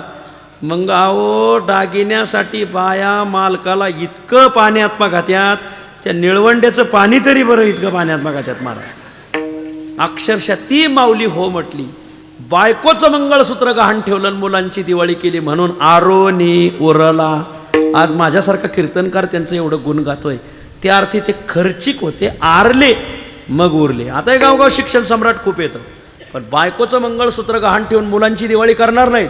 उलट दिवाळीला पोरं गहाण ठेवतील आणि बायकोला मंगळसूत्र घेते. भरोसाच नाही त्यांचा महाराज. काय माणसं होऊन गेली महाराज. आरोनी उरला, वर बघा. आणि म्हणून उपकारी असे कीर्तन ऐकताना माणसाने असं वर बघून ऐकत जात, खाली नाही बघत जात. धक्का खवंदाशी लागत असे तुकाराम महाराज म्हणतात. आरोनी उरला. खचला, पण खचल्याशिवाय मनुष्य उरत नाही बरं का. हे ध्यानातच धरा. आजच्या अभंगाचं हे सूत्रच आहे. आधी आरला आणि मग उरला. आरोनी उरला. पण उपकार करत असताना आपुले तयाला पर नाही, हे लय गमक आहे. उपकार करणाऱ्या माणसाने आपपर भार ठेवायचं नाही. आता दीपक महाराज तुम्हाला काय सांगावं, उपकार करताना माणसं आपल्या भावकीतला आहे का तरच करायचं त्याचं काम, नसन आपल्या भावकीतला तर निदान आपल्या जातीतला, आपल्या जातीतला आहे का बघायचा मग त्याचं काम करायचं. आपल्या मतदारसंघातला आहे का बघायचा, त्याच्यातही आपल्या पक्षाचा आहे का बघायचा, पक्षांतर गटातला कोणाचा आहे हे बघायचा आणि मग कामं करायची. नाही नाही, आपपर भाव नसला पाहिजे. आळंदीमध्ये आमची जोग महाराजाची संस्था, इथं 10-12 जण संस्थेत सुटलेली माणसं आहेत, खाली बसलेले इथं उभे बी येतं. संस्था ज्यांनी काढली ते ब्राह्मण आहेत. त्यांनी 4 समाजाची मुलं हाताला धरली. एक गुरव समाजाचे, एक धनगर समाजाचे, एक राजपूत समाजाचे आणि ब्राह्मण समाजाचे एकच होतं. 4 समाजाची मुलं धरून उभी केली संस्था. गावोगावीची मुलं येऊ लागली. शिक्षकांना पगार नाही, मुलांना फी नाही. का हो तुम्ही कोणी फी भरली गाव इथं विचारा नाही, कोणालाही विचारा. हे सगळे आळंदीत शिकलेले, त्यांनी रुपया फी नाही भरलेली. महाराज कोणाला फी नसती तिथं, शिक्षकांनाही पगार नाही, विद्यार्थ्यालाही फी नाही. मराठवाड्यातला एक मुलगा संस्थेत दाखल झाला. काय भाग्य त्याचं, त्याला शिक्षक भेटले सोनोपंत मामा दांडेकर SP कॉलेजचे प्राचार्य. आणि मग मामा त्याला 1 नंबरला, विचारसागरात 1 नंबर, पंचदशीत 1 नंबर, संस्कृतात, न्यायात, व्याकरणात मुलगा 1 नंबर. संस्था सुटल्यावर मामाने त्याला जवळ बोलवलं. बाळ, तू चांगला अभ्यास केलाय, पण तुझं वय कीर्तनाचं नाही. बालकीर्तनकार म्हणून घेण्यात मजा नाही. मुरलेलं लोणचं जितकं चवदार लागतं तितकं नवीन घातलेलं लोणचं चवदार लागत नाही. महाराज नाही म्हणजे कैरी पाडाची बघा, पाडाला जरी आंबा पिकलेला असेल तरीही ते मुरवणीचंच चांगलं लागत असे. मग बाळ, ही ज्ञानेश्वरी घे, तू भंडाऱ्या डोंगरावर जाऊन तिथं ज्ञानेश्वरी पाठ कर. त्याने 3 वर्षात ज्ञानेश्वरी पाठ केली. मामांना एकखटीच म्हणून दिली. मामांनीच परीक्षा घेतली. मामाने सांगितलं, बाळ अजूनही तुझं वय कीर्तनाचं नाही, आता हा गाथा घे आणि भामचंद्र डोंगरावर जा, तिथं 4 वर्षात गाथा पाठ कर.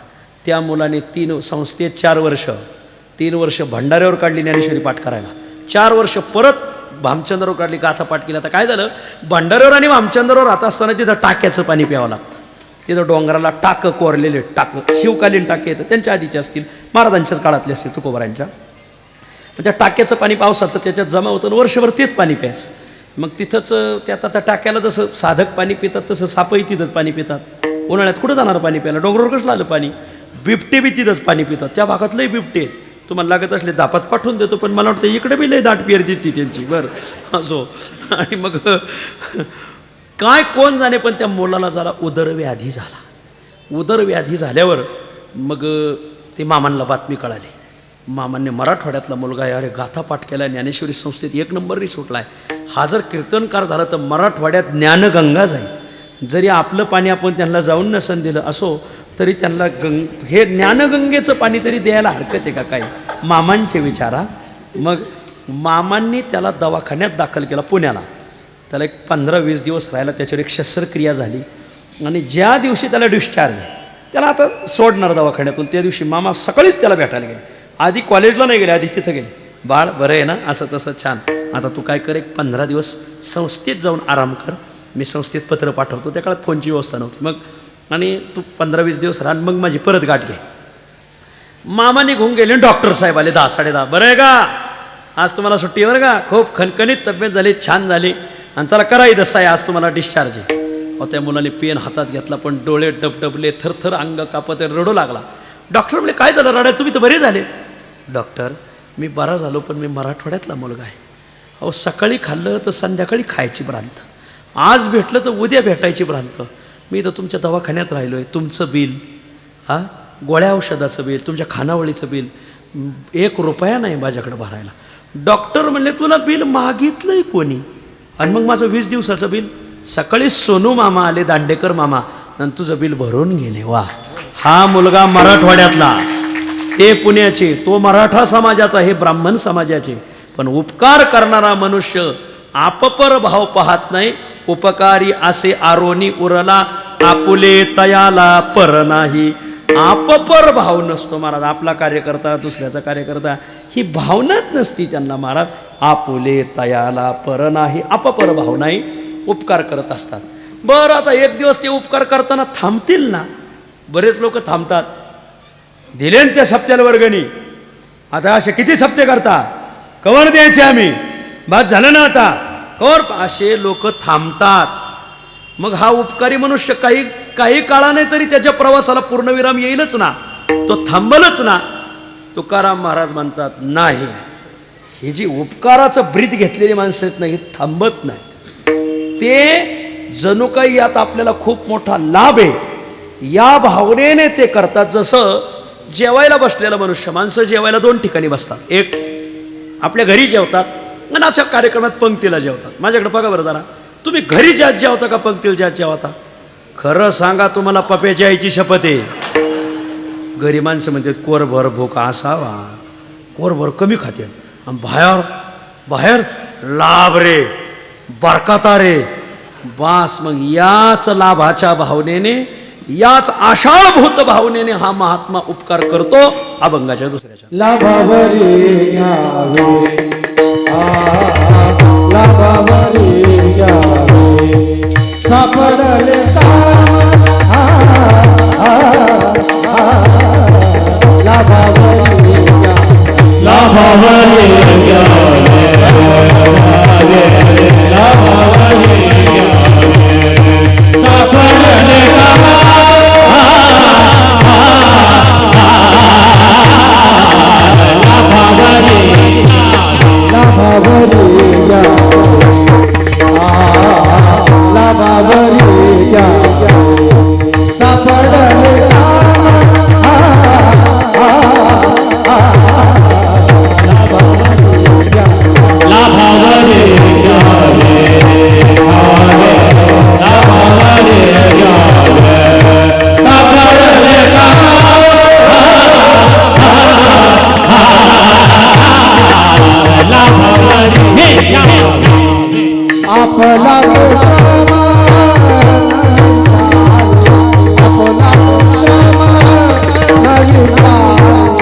आपला तो श्यामा,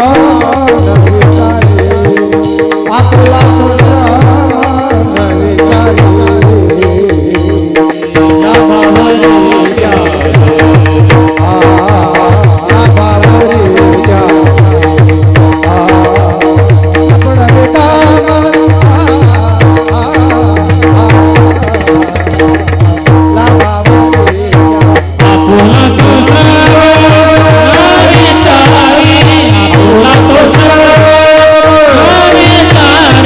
आपला तो श्यामा नवी काय, आपला तो श्यामा नवी काय, लाभावरी घ्यावे, लाभावरी घ्यावे, सापडले काम,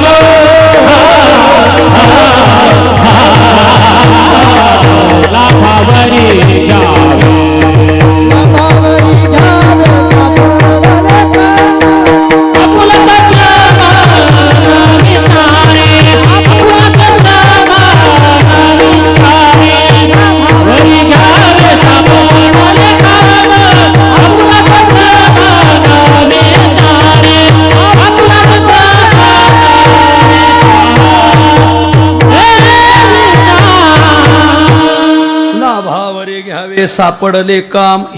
हे उपकाराचं काम भल्या भल्याच्या हाताला सापडत नाही महाराज. खिसे भरायचं सगळ्याला सापडतं, पण खिसा रिकामा करायचं कोणाला सापडत नाही. ह्या महात्म्यांना हे काम सापडले ना, हे काम ते लाभावरी घ्यावे. जसं पंक्तीला बसणारा मनुष्य गुलाबजाम खाऊ का बासुंदी खाऊ का, गुलाबजामाचीही वाडी मागं जाऊन देत नाही आणि बासुंदीची मागं जाऊन देत नाही. अखेर शेवट सांगावं लागतं, दुसरी पंगत बसणारे तुम्ही उठा आता, असं सांगावं लागतं काहींना. वर बघा, जसा तो जेवताना लाभावरी घ्यावे, तसा हा उपकार करताना त्याला थांबवावं लागतं. आता बाद झालं. आदरणीय बोर महाराज येतं इथं आपल्या संगमनेर तालुक्यात एक गाव आहे घारगाव. तिथे एक माणूस आहे, साधा माणूस आहे, शिवाजीराव गंगाधरराव आहे. खरंच माणूस आहे महाराज, खरंच माणूस आहे. आळ्याला पंगत आहेच, त्र्यंबकला पंगत आहेच, आळंदीत पंगत आहेच, दिंडीला आहेच, तुम्हाला सांगतो पंढरपूरला आहेच.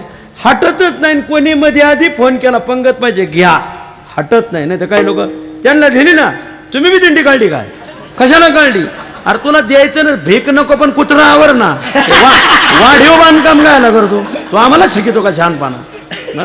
तुला द्यायचं नसेल तर देऊ नको, पण हे वाढीव बांधकाम करू नको. गजाच्या वर कुठं बांधायला निघाला? टोल नाक्यावर पूल बांधतो का शहाण्या? अरे पुलामुळं टोल नाका बांधलाय, तू टोल नाक्यावर पूल बांधायला निघाला का? असो. आणि म्हणून लाभावरी घ्यावे. काहींना हावराती करायची मला, आणखी करावं, आणखी करावं, आणखी करावं. काय करू कोणासाठी, काय कसं करू? जीवातळी अंथरीत जीव आपुला. जणू काही यांच्या जीवाखाली आपला जीव अंथरत. रंतीदेवाची कथा आलेली भागवतात, खूप छान. कधी आले तर वाचा. जसं रंतीदेवाची भूमिका तशीच आजच्या अभंगाची भूमिका आहे. लाभावरी घ्यावे सापडले काम. हे काम करत असताना लाभावरी घ्यावे, आणि करत असताना आपुला तो श्रम न विचारी. आपल्याला किती कष्ट होतील याचा विचार करायचा नाही. स्वतः कष्ट होऊन करणार. काही माणसं पंगत तर घालतात पण स्वतः वाढायला घेते. नाही तर काय अहो ते भाजी कमी पडली, तुम्हाला कळू नाही का? लाखभर रुपये आम्ही द्यायचे, भाजीचा आम्ही, तुम्हाला कळू नाही का ते मग किती करायची काय? त्या तिथे पकशी गेली. अरे तसं नाही, स्वतः बादली घ्यावा, स्वतः वाढू लागावं. आपुला तो श्रम न विचारी. उगा देऊन कोणी मोकळं होईल? स्वतः कष्ट घेतले पाहिजे. देहूच्या जवळ 9 लाख उंबरे म्हणून गाव आहे, मोठं गाव आहे, बाजारपेठेच गाव आहे. आणि देहूचा सगळा बाजार 9 लाख उंबऱ्याला व्हायचा. एक दिवस तुकोबाराय बाजाराला चालले, आणायला नव्हते चालले, मग बाजारातल्या लोकांना मदत करायला. कोणाच्या गाड्या खालू करू लागायच्या, कोणाच्या बरोबर चरित्रातले मैफती महाराजांनी लिहिले. कोणाला पालं ठोकू लागायचे, सामान सुमानं उचलू लागायचे. परोपकार. दर आठवडा बाजारात जाऊन तुकोबाराय बाजारातल्या लोकांना मदत करत होते. खरं तर बाजारोला कोणी मदत करत नाही, पण तुकोबाराय होते, करू लागायची. पण तुकोबाराय पुढं चालत असताना एक ब्राह्मण आजी काठी टेकीत, अगदी वाकलेली जख्ख म्हातारी, खूप जख्ख म्हातारी, आणि चांगली 70-80 वर्षाची म्हातारी चालली होती. चालल्यावर तुकोबारायने पाहिलं, पुढं आले. अरे आपल्याच गावची काकी दिसते. काकी नमस्कार. कोण? तुकोबा होय? हो हो काकी मीच तुकाराम महाराज. बरं काकी कुठं चालल्या? म्हणले तुकोबा अरे मी 9 लाख उंबऱ्याच्या बाजाराला चालले. असं? मग आता बाजार अजून खूप लांब आहे आणि तुम्ही थकल्यात, कशा जाताल? बसा पाटकुळी मी घेतो तुम्हाला, मी पाटकुळी नेतो. कोण करेल कोणासाठी एवढं? याला म्हणायचं आता श्रम होईल का नाही? आपुला तो श्रम न विचारी. मग काकी म्हणली तुकोबा उगा मला तिथं न्यायचं, तिथून पाटकुळी परत ती होत आणायचं, मी थकले म्हणून. ठीक आहे, आणि एक काम करा, आता मला पाटकुळी नेण्यापेक्षा हे अर्धा आणा, आणि हा नळा, ह्या नळ्यात एक मला आठवडाभर तेल पुरल एवढं तेल घेऊन या. अर्धा आण्याचं नळाभर. जुन्या काळात नळे राहायचे, नळे. गाडीला वंगण घालायला नळा होता बघा. आपल्या नगर जिल्ह्यात एक म्हणे बघा, गाडी संग नळ्याची जत्रा. हे सुशिक्षित पोरांना म्हणीचा अर्थ विचारा बरं. गाडी संग नळ्याची जत्रा, नळ्याची, त्यांच्यात नळ्या हाणावत्या, लगाव नळा काढायचा. ही जुनी संस्कृती महाराज आमची. जुन्या काळात नळ्यात तेल राहायचं, वंगण घालायला नळा राहायचा महाराज. जुन्या काळात बाटली नव्हती म्हणून माणसं बाटली नव्हती. नाही लक्षात आलं? बाटल्याला नाही कळायचं ते. असं बाटली नव्हती म्हणून माणसं बाटली नव्हती, नळ्यात राहायचा कारभार. तुकोबा हे अर्धा आणा आणि नळा घ्या आणि माझं तेल आणून द्या, मी इथूनच मागं जाते. ब्राह्मण आजी तिथून मागं गेले, बाजारात गेले. तेली गल्ली आजही जा बरं का. सगळे तेल्यांची भावना तुकोबारावर आहे बरं का. तिथल्या ते तेली गल्लीत तुकोबाराय उतरायचे ते अजून सांगतात. आमच्या महाराज आमच्या घरी उतरत होते म्हणून. तेली गल्लीत तुकोबाराय उतरले. उतरला बी एका तेल्याच्याच घरी तुकोबाराय उतरले होते बरं का. जाणू तेली.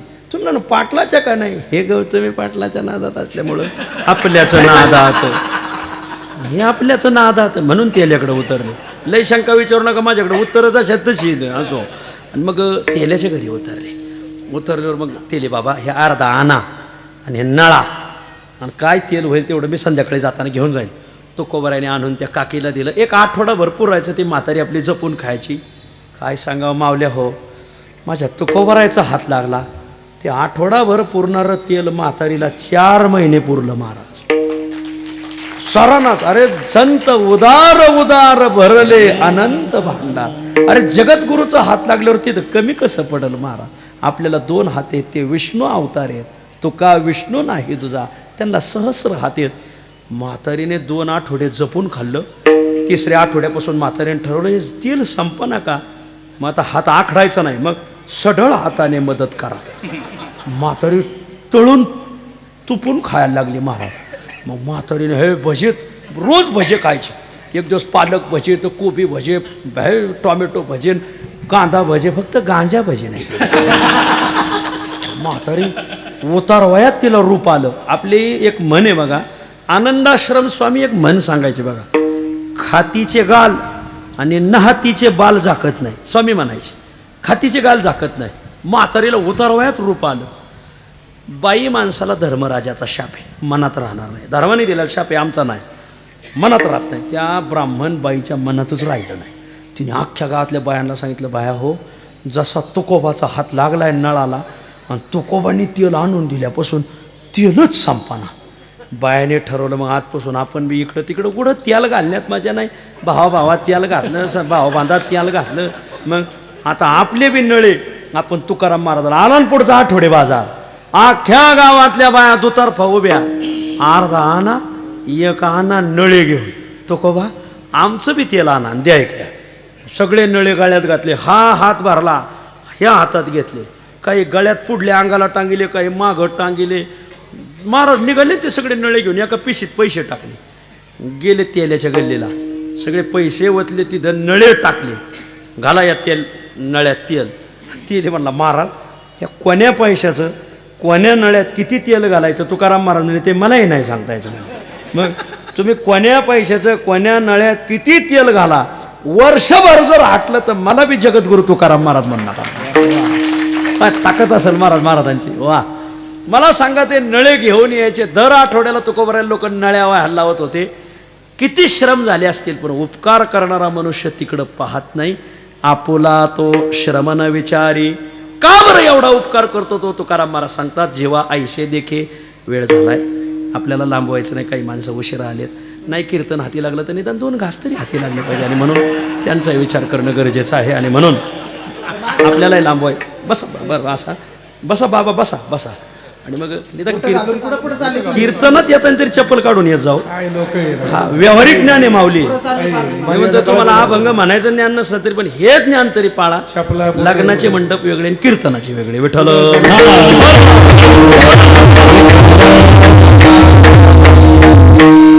तुम्ही जाता, तुका म्हणे जाणार नाही. हे 700 वर्ष मोगलांच्या बंदुकी खाली, आपलं मोगलांच्या तलवारी खाली, ब्रिटिशांच्या बंदुकी खाली, मोगलांच्या तलवारी खाली टिकलेलं हे ज्ञान आहे. आपण जाऊ म्हणून हे ज्ञान पाहत असताना जरा चवीनेच सांभाळलं पाहिजे. एवढंच सांगायचं, जास्त बोलणार नाही. विठ्ठल विठ्ठल. एवढा उपकार का करतात? जीवा ऐसे देखे अनेका जीवांशी. आपल्या जीवासारखं दुसऱ्या जीवाला पाहिजे. आपल्याला कपडे लागत आहेत का नाही? हो. मग गावातल्या एखाद्याला नसले तर आपण दिले पाहिजे. महाराज वा. हो, मदन महाराज बिहानी होते, यांना विचारा. मदन महाराज बिहानी. पंढरपुरात चातुर्मास्याला राहणाऱ्या साधकाला जेवायची सोय नव्हती, त्यांनी मधुकरीची सोय केली. आणि चातुर्मास्यात जे गावगावचे साधक राहतात त्यांना ते कपडे द्यायचे. एक दिवस 100 धोतर आणले. 100 विद्यार्थ्यांना वाटले आणि 101व्या विद्यार्थ्याला धोतर नव्हतं, कमरचं सोडलं आणि त्याला दिलं, टावेल लावून राहिले. त्याला म्हणायचं जेवा ऐसे देखे अनेका जीवांशी. और लोक आपल्या गाडीत कोणाला बसवून देत नाही तर दुसऱ्याला केव्हा गाडी घेऊन द्यायची असो. आणि म्हणून जीवा ऐसे देखे अनेका जीवांशी. आपल्या जीवासारखं दुसऱ्या जीवाला पाहावं. निखळची राशी गुणांचीच.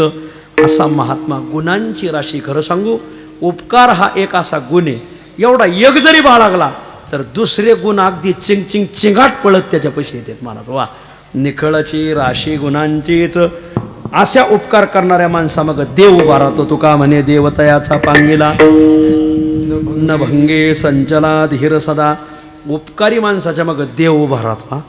देवच त्याला आणून देतो. महाराज कधी योग आला तर पुरंदर तालुक्यात, आमचे दत्ता महाराज पुरंदर तालुक्यात नेहमी जातात. पुरंदर तालुक्यात साकुर्डे नावाचं गाव आहे, तिथं चव्हाण आडनावाचा परिवार आहे. कधी गाठ घ्या त्या माणसांची. पुरंदरवरून आपलं सासवडवरून जेजुरीला जाताना उजव्या हाताला त्यांचं एक हॉटेल आहे, माऊली हॉटेल. माऊली ढाबा म्हणतात, शुद्ध शाकाहारी. पण त्यांचं एक नियम सांगतो तुम्हाला. माऊलीचा सोहळा जाताना आणि येताना अख्ख्या सोहळ्याला अन्नदान करतो तो माणूस. महाराज अख्ख्या. नामदेवरायाचा सोहळा कार्तिकीला जाताना येताना तिथं जेवतो. पांडुरंगाचा सोहळा वास्कर महाराजांनी खूप मोठा काढला, 100 दिंडे. आता तोही सोहळा दरवर्षी जाताना आणि येताना जीव घालणार. आमची पंचकृषी प्रदक्षिणा जीव घालणार. आणि वायना वारकरी सगळे तिथं बिन विचारता जातात. पण चव्हाण भाऊ येतं, 5 भाऊ येतं, 5ही भाऊ एकत्र कुटुंब. पांडवच अख्ख्या सोहळ्याला जेव घालतात. यावर्षी सोहळा जेवल्यावर मी विचारलं, म्हणलं काय केलं तो सोहळ्याला? म्हणजे मावल्यात एवढ्या सोहळ्याला एवढा स्वयंपाक करणं कठीण. खिचडी भात केला होता. म्हणजे किती क्विंटल शिजवले होते? आई होती, म्हणले माऊली सांगू नको. माऊली चव्हाणे नाव त्यांचं. ए माऊली किती तांदूळ शिजव. हे काय सांगायसाठी केलंय का आपण? म्हणले प्रचारासाठी नाही. तर लोक माझी पंगत आहे फोन करून अख्ख्या परिसराला सांगत आहेत आणि पंक्तीला कमी पडलं. ते माणसं लय झाल्यामुळं केलंच कमी होतं म्हणूनच कमी पडलं महाराज. आई म्हणते सांगू नको माऊली किती शिजवले. तरी मी बाजूला घेतलं, म्हणलं अहो हे आम्हाला लोकांना जागा करायला सांगते माऊली. माळेत 108 मणी म्हणून 108 क्विंटल तांदूळ यावर्षी शिजवला होता. वा. मग देवही महाराज एवढे सोहळे घालतो ना, तर देवही त्यांना आणून घालतात. कुठून ना कुठून देव आणून. हे बघा त्याच विहिरीला पुन्हा पुन्हा पाणी येतं ज्या विहिरीचा उपसा असतो महाराज. असं आहे, ज्या विहिरीचा उपसाच नाही त्याला पाणी येत नाही. उलट ते सप फुगत येत आणि दुसऱ्या विहिरीला बोराला पाणी जातं. ते महाराज काही लक्षात आलं का तुम्हाला? असं दीपक महाराज आता कसं झालंय, आता आहे ना लोक बोर घेतात आणि बोरचं पाणी गणेश महाराज टाकीत टाकतात आणि टाकीच्याद्वारे मग बाथरूमला, टॉयलेटला, स्वयंपाकघरात, घराबाहेर, घरामागं नळं काढतात. मग टाकीतलं बोरचं पाणी टाकीचं पाणी नळाद्वारे येतं. कोणत्या नळाद्वारे पाणी येतं प्रश्न? तुम्ही म्हणाल महाराज नळाद्वारे पाणी येतं हेच उत्तर नाही. माझा प्रश्न अतिशय सूक्ष्म आहे. टाकीतून नळाद्वारेच पाणी येतं. मग कोणत्या नळाद्वारे येतं? जे नळं वर्षभर चालू बंद राहतात ना त्याच येतं. कारण बोरमध्ये क्षार असतात, ते क्षार टाकीत जमा होतात आणि टाकीतले क्षार नळात येतात. आणि जर नळ रोज चालू ठेवला तरच तो नळ चालू राहतो. जर तुम्ही 2 वर्ष तो नळ बंद ठेवला तर ते नळ त्याला ब्लॉकेज होणं म्हणतात. आणि मग वेळेत घाटात न्यावं लागतं ते ब्लॉकेज काढायला. किंवा संगमनेरला आहे कसं आहे, संगमनेरला कशाला माना टोलेत आहे तुम्हाला काय. दृष्टांत एकदम आरोग्यविषयक आहे. गावराने कोणते नळ चालू राहतात की जे नळ चालू राहतात तेच चालू राहतात. म्हणून सप्त्याला, दिंडीला अशी शाळा बांधायची असेल, काही लोकाभिमुख संस्था असेल, तिथं नळाची तोटी चालू ठेवा. काही टाक्या नाही भरलेल्या आहेत पण तोट्याच नाही खराब आहेत महाराज. वर बघा. मग बायपास आणि मग आम्हाला भेटायला बोलायचं. भेटून जा म्हाताऱ्याला का बायपास झालंय. मग आम्ही सांगत असो लवकर आवरून घ्या, तारखा बी राहिल्यात नाही आता शिल्लक तुमची बसू कुठं तरी मागं पुढं असो. म्हणून नळ चालू ठेवा असं हेच सांगायचंय. तुकाराम महाराज म्हणतात देवच त्याला आणून देतो महाराज. आणि याचा अनुभव आहे महाराज. आम्ही परतीला चलतो. आमचे बाळासाहेब आमच्याबरोबर साधा टाळ्या वाजा या माणसासाठी महाराज. बाळासाहेब महाराज आमच्याबरोबर परतीला आहेत बरं का. आमचं लय मोठं भजन आहे. म्हणजे 200-250 दिंड्या माऊलीच्या बरोबर ज्या चालतात त्या सगळ्या दिंड्यातली माणसं परतीला असतात. आणि सगळ्यात मोठं भजन आमचं आहे. मग 25 वर्ष कोणी तोंडही घालीत नाही आमच्या पुढं. त्याला माहिती तोंड घालतो हे म्हणून बाळक्रीडा म्हणा पाठ कुठं आहे कोणाची. एकसूत्री भजन आहे आमचं परतीला महाराज. एकसूत्री भजन आहे. संपत बाबा ते तुम्हाला माहिती, यांना माहिती. देहूकरात संपत बाबा होते. संपत बाबा चालायचे. आमचा रामभाऊ म्हणजे रामचंद्र वहासे तर ते तुमच्या गावगाव येत होते. ते चालायचे तर आम्ही चलतो. तर एकसूत्री भजन आहे. परतीला रात्री 1ला उठावं लागतं आणि 2ला चालावं लागतं. विचारा बाळासाहेबाला 2ला माऊली निघाले तर पहिला विसावा 3:30ला राहतो. तर 3:30 वाजता भर अंधारात लोक गरम स्वयंपाक घेऊन येतात की नाही विचारा यांना. गरम स्वयंपाक, गरम जेवण. पांडुरंगच त्यांना सांगतो माऊली येणार आहेत, तुम्ही जागे व्हा, स्वयंपाक करा, वार करायला जेव घाला. तुका म्हणे देवतयाचा पांगेला. उपकारी माणसाला देवच आणून देतो. देवच सद्बुद्धी देतो. ज्या अर्थी तुम्ही अजून दान दिलं नाही ना त्या अर्थी तुम्हाला देवच प्रसन्न नाही झाला. तर सुनील देव नाही तर कपिल देव होईल, दुसरं काय होणार नाही महाराज. तुका म्हणे देवतयाचा पांगेला. अशा माणसाचा एक दिवस तरी धीर खचन ना. आता कवर द्यायचं बाबा, थांबलं पाहिजे. कवर उपकार करायचा, आता कवर समाजाला मदत करायची, थांबलं पाहिजे. न भंगे संचला धीर सदा. कधी त्या माणसाची गाठ घ्या बरं का. ते परत नाव आलं शिवाजी गंगाधर आहेर. हा माणूस फार थकलाय. पण आजूकही परवा आमचा त्याला सप्ताह झाला महाराज. परवा आळ्याला 10 क्विंटलची खिचडी. परवा आळ्याला 10 क्विंटलची खिचडी घातली. एवढा थकलाय, धीर खचत नाही महाराज. वा.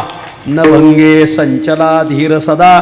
उपकारी माणसं खचत नाही, करत राहतात.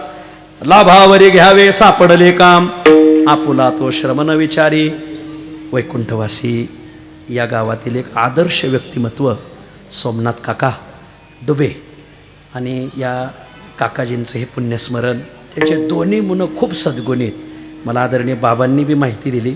आणि सगळ्या गावातल्या सगळे मंडळ हौशीराम महाराजांनी सगळे दत्ता महाराजांनी यांनी खूप माहिती दिली, सुनील महाराजांनी. तेव्हा एक आमच्या भागातला एक आदर्श परिवार आणि तालुक्यात या दोन्ही मुलांचा खूप परिचय. गेल्या वर्षी इतकी माणसं आली म्हणले 14 दिवस की काय माप नाही. ती माणसं पाहायला मी नव्हतो, पण ही माणसं मी पहिल्यांदाच पाहतोय. वर्ष श्राद्ध झाला, एवढी माणसं जणू काय आज कारखान्याचा काही बोनस वाटायचा आहे असो.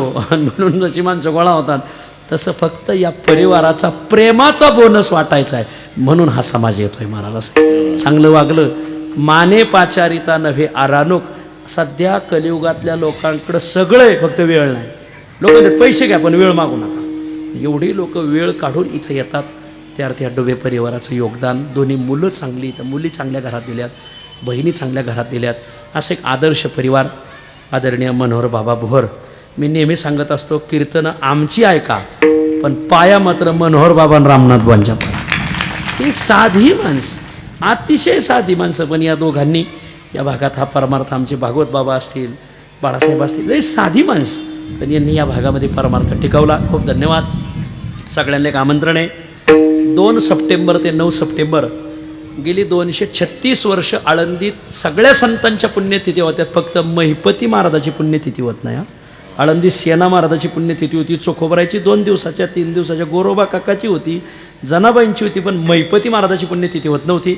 आमचे सगळे मित्रमंडळी, आता ही आमची इथं बरीच मंडळी, आमच्या दिंडीतली फरकाळे दिंडीतली चालणारी बरीच मंडळी, या सगळ्या मंडळीने, आमचे देसवड्याचं भजनी मंडळी, हे सगळ्या मंडळीने ठरवलं की आपण एक आळंदीत पुण्यतिथी महिपती महाराजाची करीत जाऊ. 1 सप्टेंबरला मुक्कामी या. आपली आगस्ती धर्मशाळेच्या नीट समोरच आमची महिपती महाराज धर्मशाळा आहे, इंद्रायणी हॉस्पिटलच्या पाठीमागं, त्या कुबेरगंगेच्या काठावर. 1 सप्टेंबरला मुक्कामी या. 2 टाईम जेवण आहे, चहा आहे, नाश्ता आहे, पाणी आहे, प्यायला फिल्टर पाणी आहे, फक्त बिड्या काढायची सोय नाही. तर माझी विनंती, पारायण आहे भक्ती विजय ग्रंथाचं. प्रत्येक अध्यायात संतांची चरित्र आहेत. मी जे आत्ता सांगितलं आहे ना, त्यातली 1-2 चरित्र त्यातलीच आहेत. आणि म्हणून माझी विनंती आहे, 2 सप्टेंबर ते 9 सप्टेंबर या 7 दिवसाच्या कालावधीमध्ये माऊलीचा जन्म उत्सव सापडतो. गोकुळाष्टमीला भगवान श्रीकृष्णाचा जन्म उत्सव त्याच या सप्त्यात सापडतो. भोजलिंग काकाचा समाधी सोहळा याच सप्ताहात सापडतो. एकनाथ महाराजांची आरती ज्यांनी लिहिली ते अनंत गोपालनाथ, त्या अनंत गोपालनाथ धनीन पुरे गुणगाथा आरती एकनाथ, ही ज्यांनी लिहिली त्यांचा जन्म उत्सव आणि पुण्यतिथी उत्सवही सापडतो. संत सेना महाराजाची पुण्यतिथी त्याच्यातच येते. विसोबा खेचरांची पुण्यतिथी त्यातच येते. आणि आपल्या नगर जिल्ह्यातील द्वितीय आपलं प्रथम संत कवी महिपती महाराज ताराबादकर यांची पुण्यतिथी सापडते. माझी विनंती, भक्तिविजय ग्रंथाचं पारायण आहे. ग्रंथ घरी असाल तर घेऊन या, नाही तर तिथं उपलब्ध होईल. 2 सप्टेंबर ते 9 सप्टेंबर खूप छान पारायण आहे. या पारायणाचा आपण लाभ घ्या. डुबे परिवाराचं आणि या समाजाचं प्रेम असंच अभंग राहो, ही पांडुरंगाच्या चरणी प्रार्थना. विठोबा रखुमाई, भजन जय विठोबा रखुमाई, जय जय जय जय विठोबा रखुमाई, जय जय जय जय विठोबा रखुमाई, रखुमाई रखुमाई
Mubarak Umay,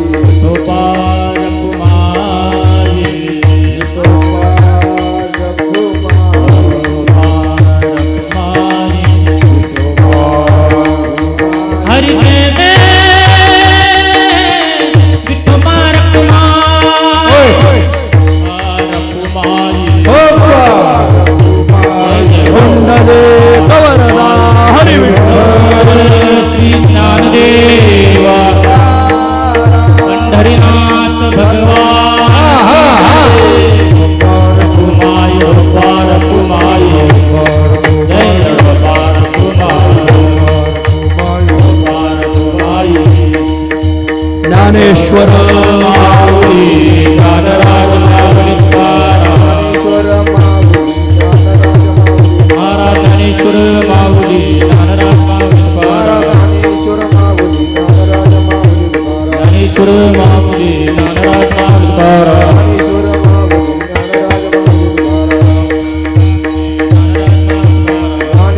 माऊली ज्ञानराज माऊली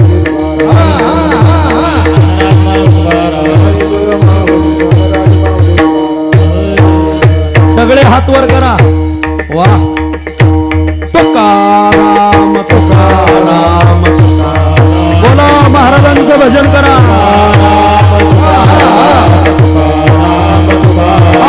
तुकाराम तुकाराम तुकाराम तुकाराम तुकाराम तुकाराम तुकाराम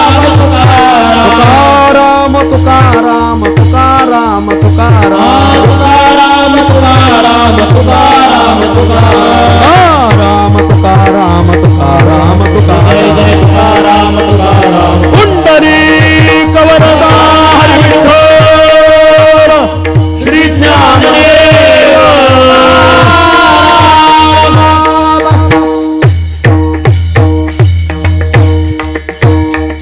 सर्वांना कळस ग्रामस्थांच्या वतीने आपले गणेश महाराजांनी एक आमंत्रण पाठवलंय की 16 सप्टेंबरपासून कळसचा अखंड हरिनाम सप्ताह चालू होतोय. या भागातील जुना सप्ताह आहे. तर सगळ्यांनी त्या उत्सवाला एक ना एक दिवस हजेरी लावा. 17 तारखेला कोणीतरी आळंदीचे कदम माऊली म्हणून त्यांचं कीर्तन आहे असं त्यांनी सांगितलंय. तर त्याही कीर्तनाला माझंच आहे का बरं बरं असो असो तेवढं सांगा. ठीक आहे धन्यवाद.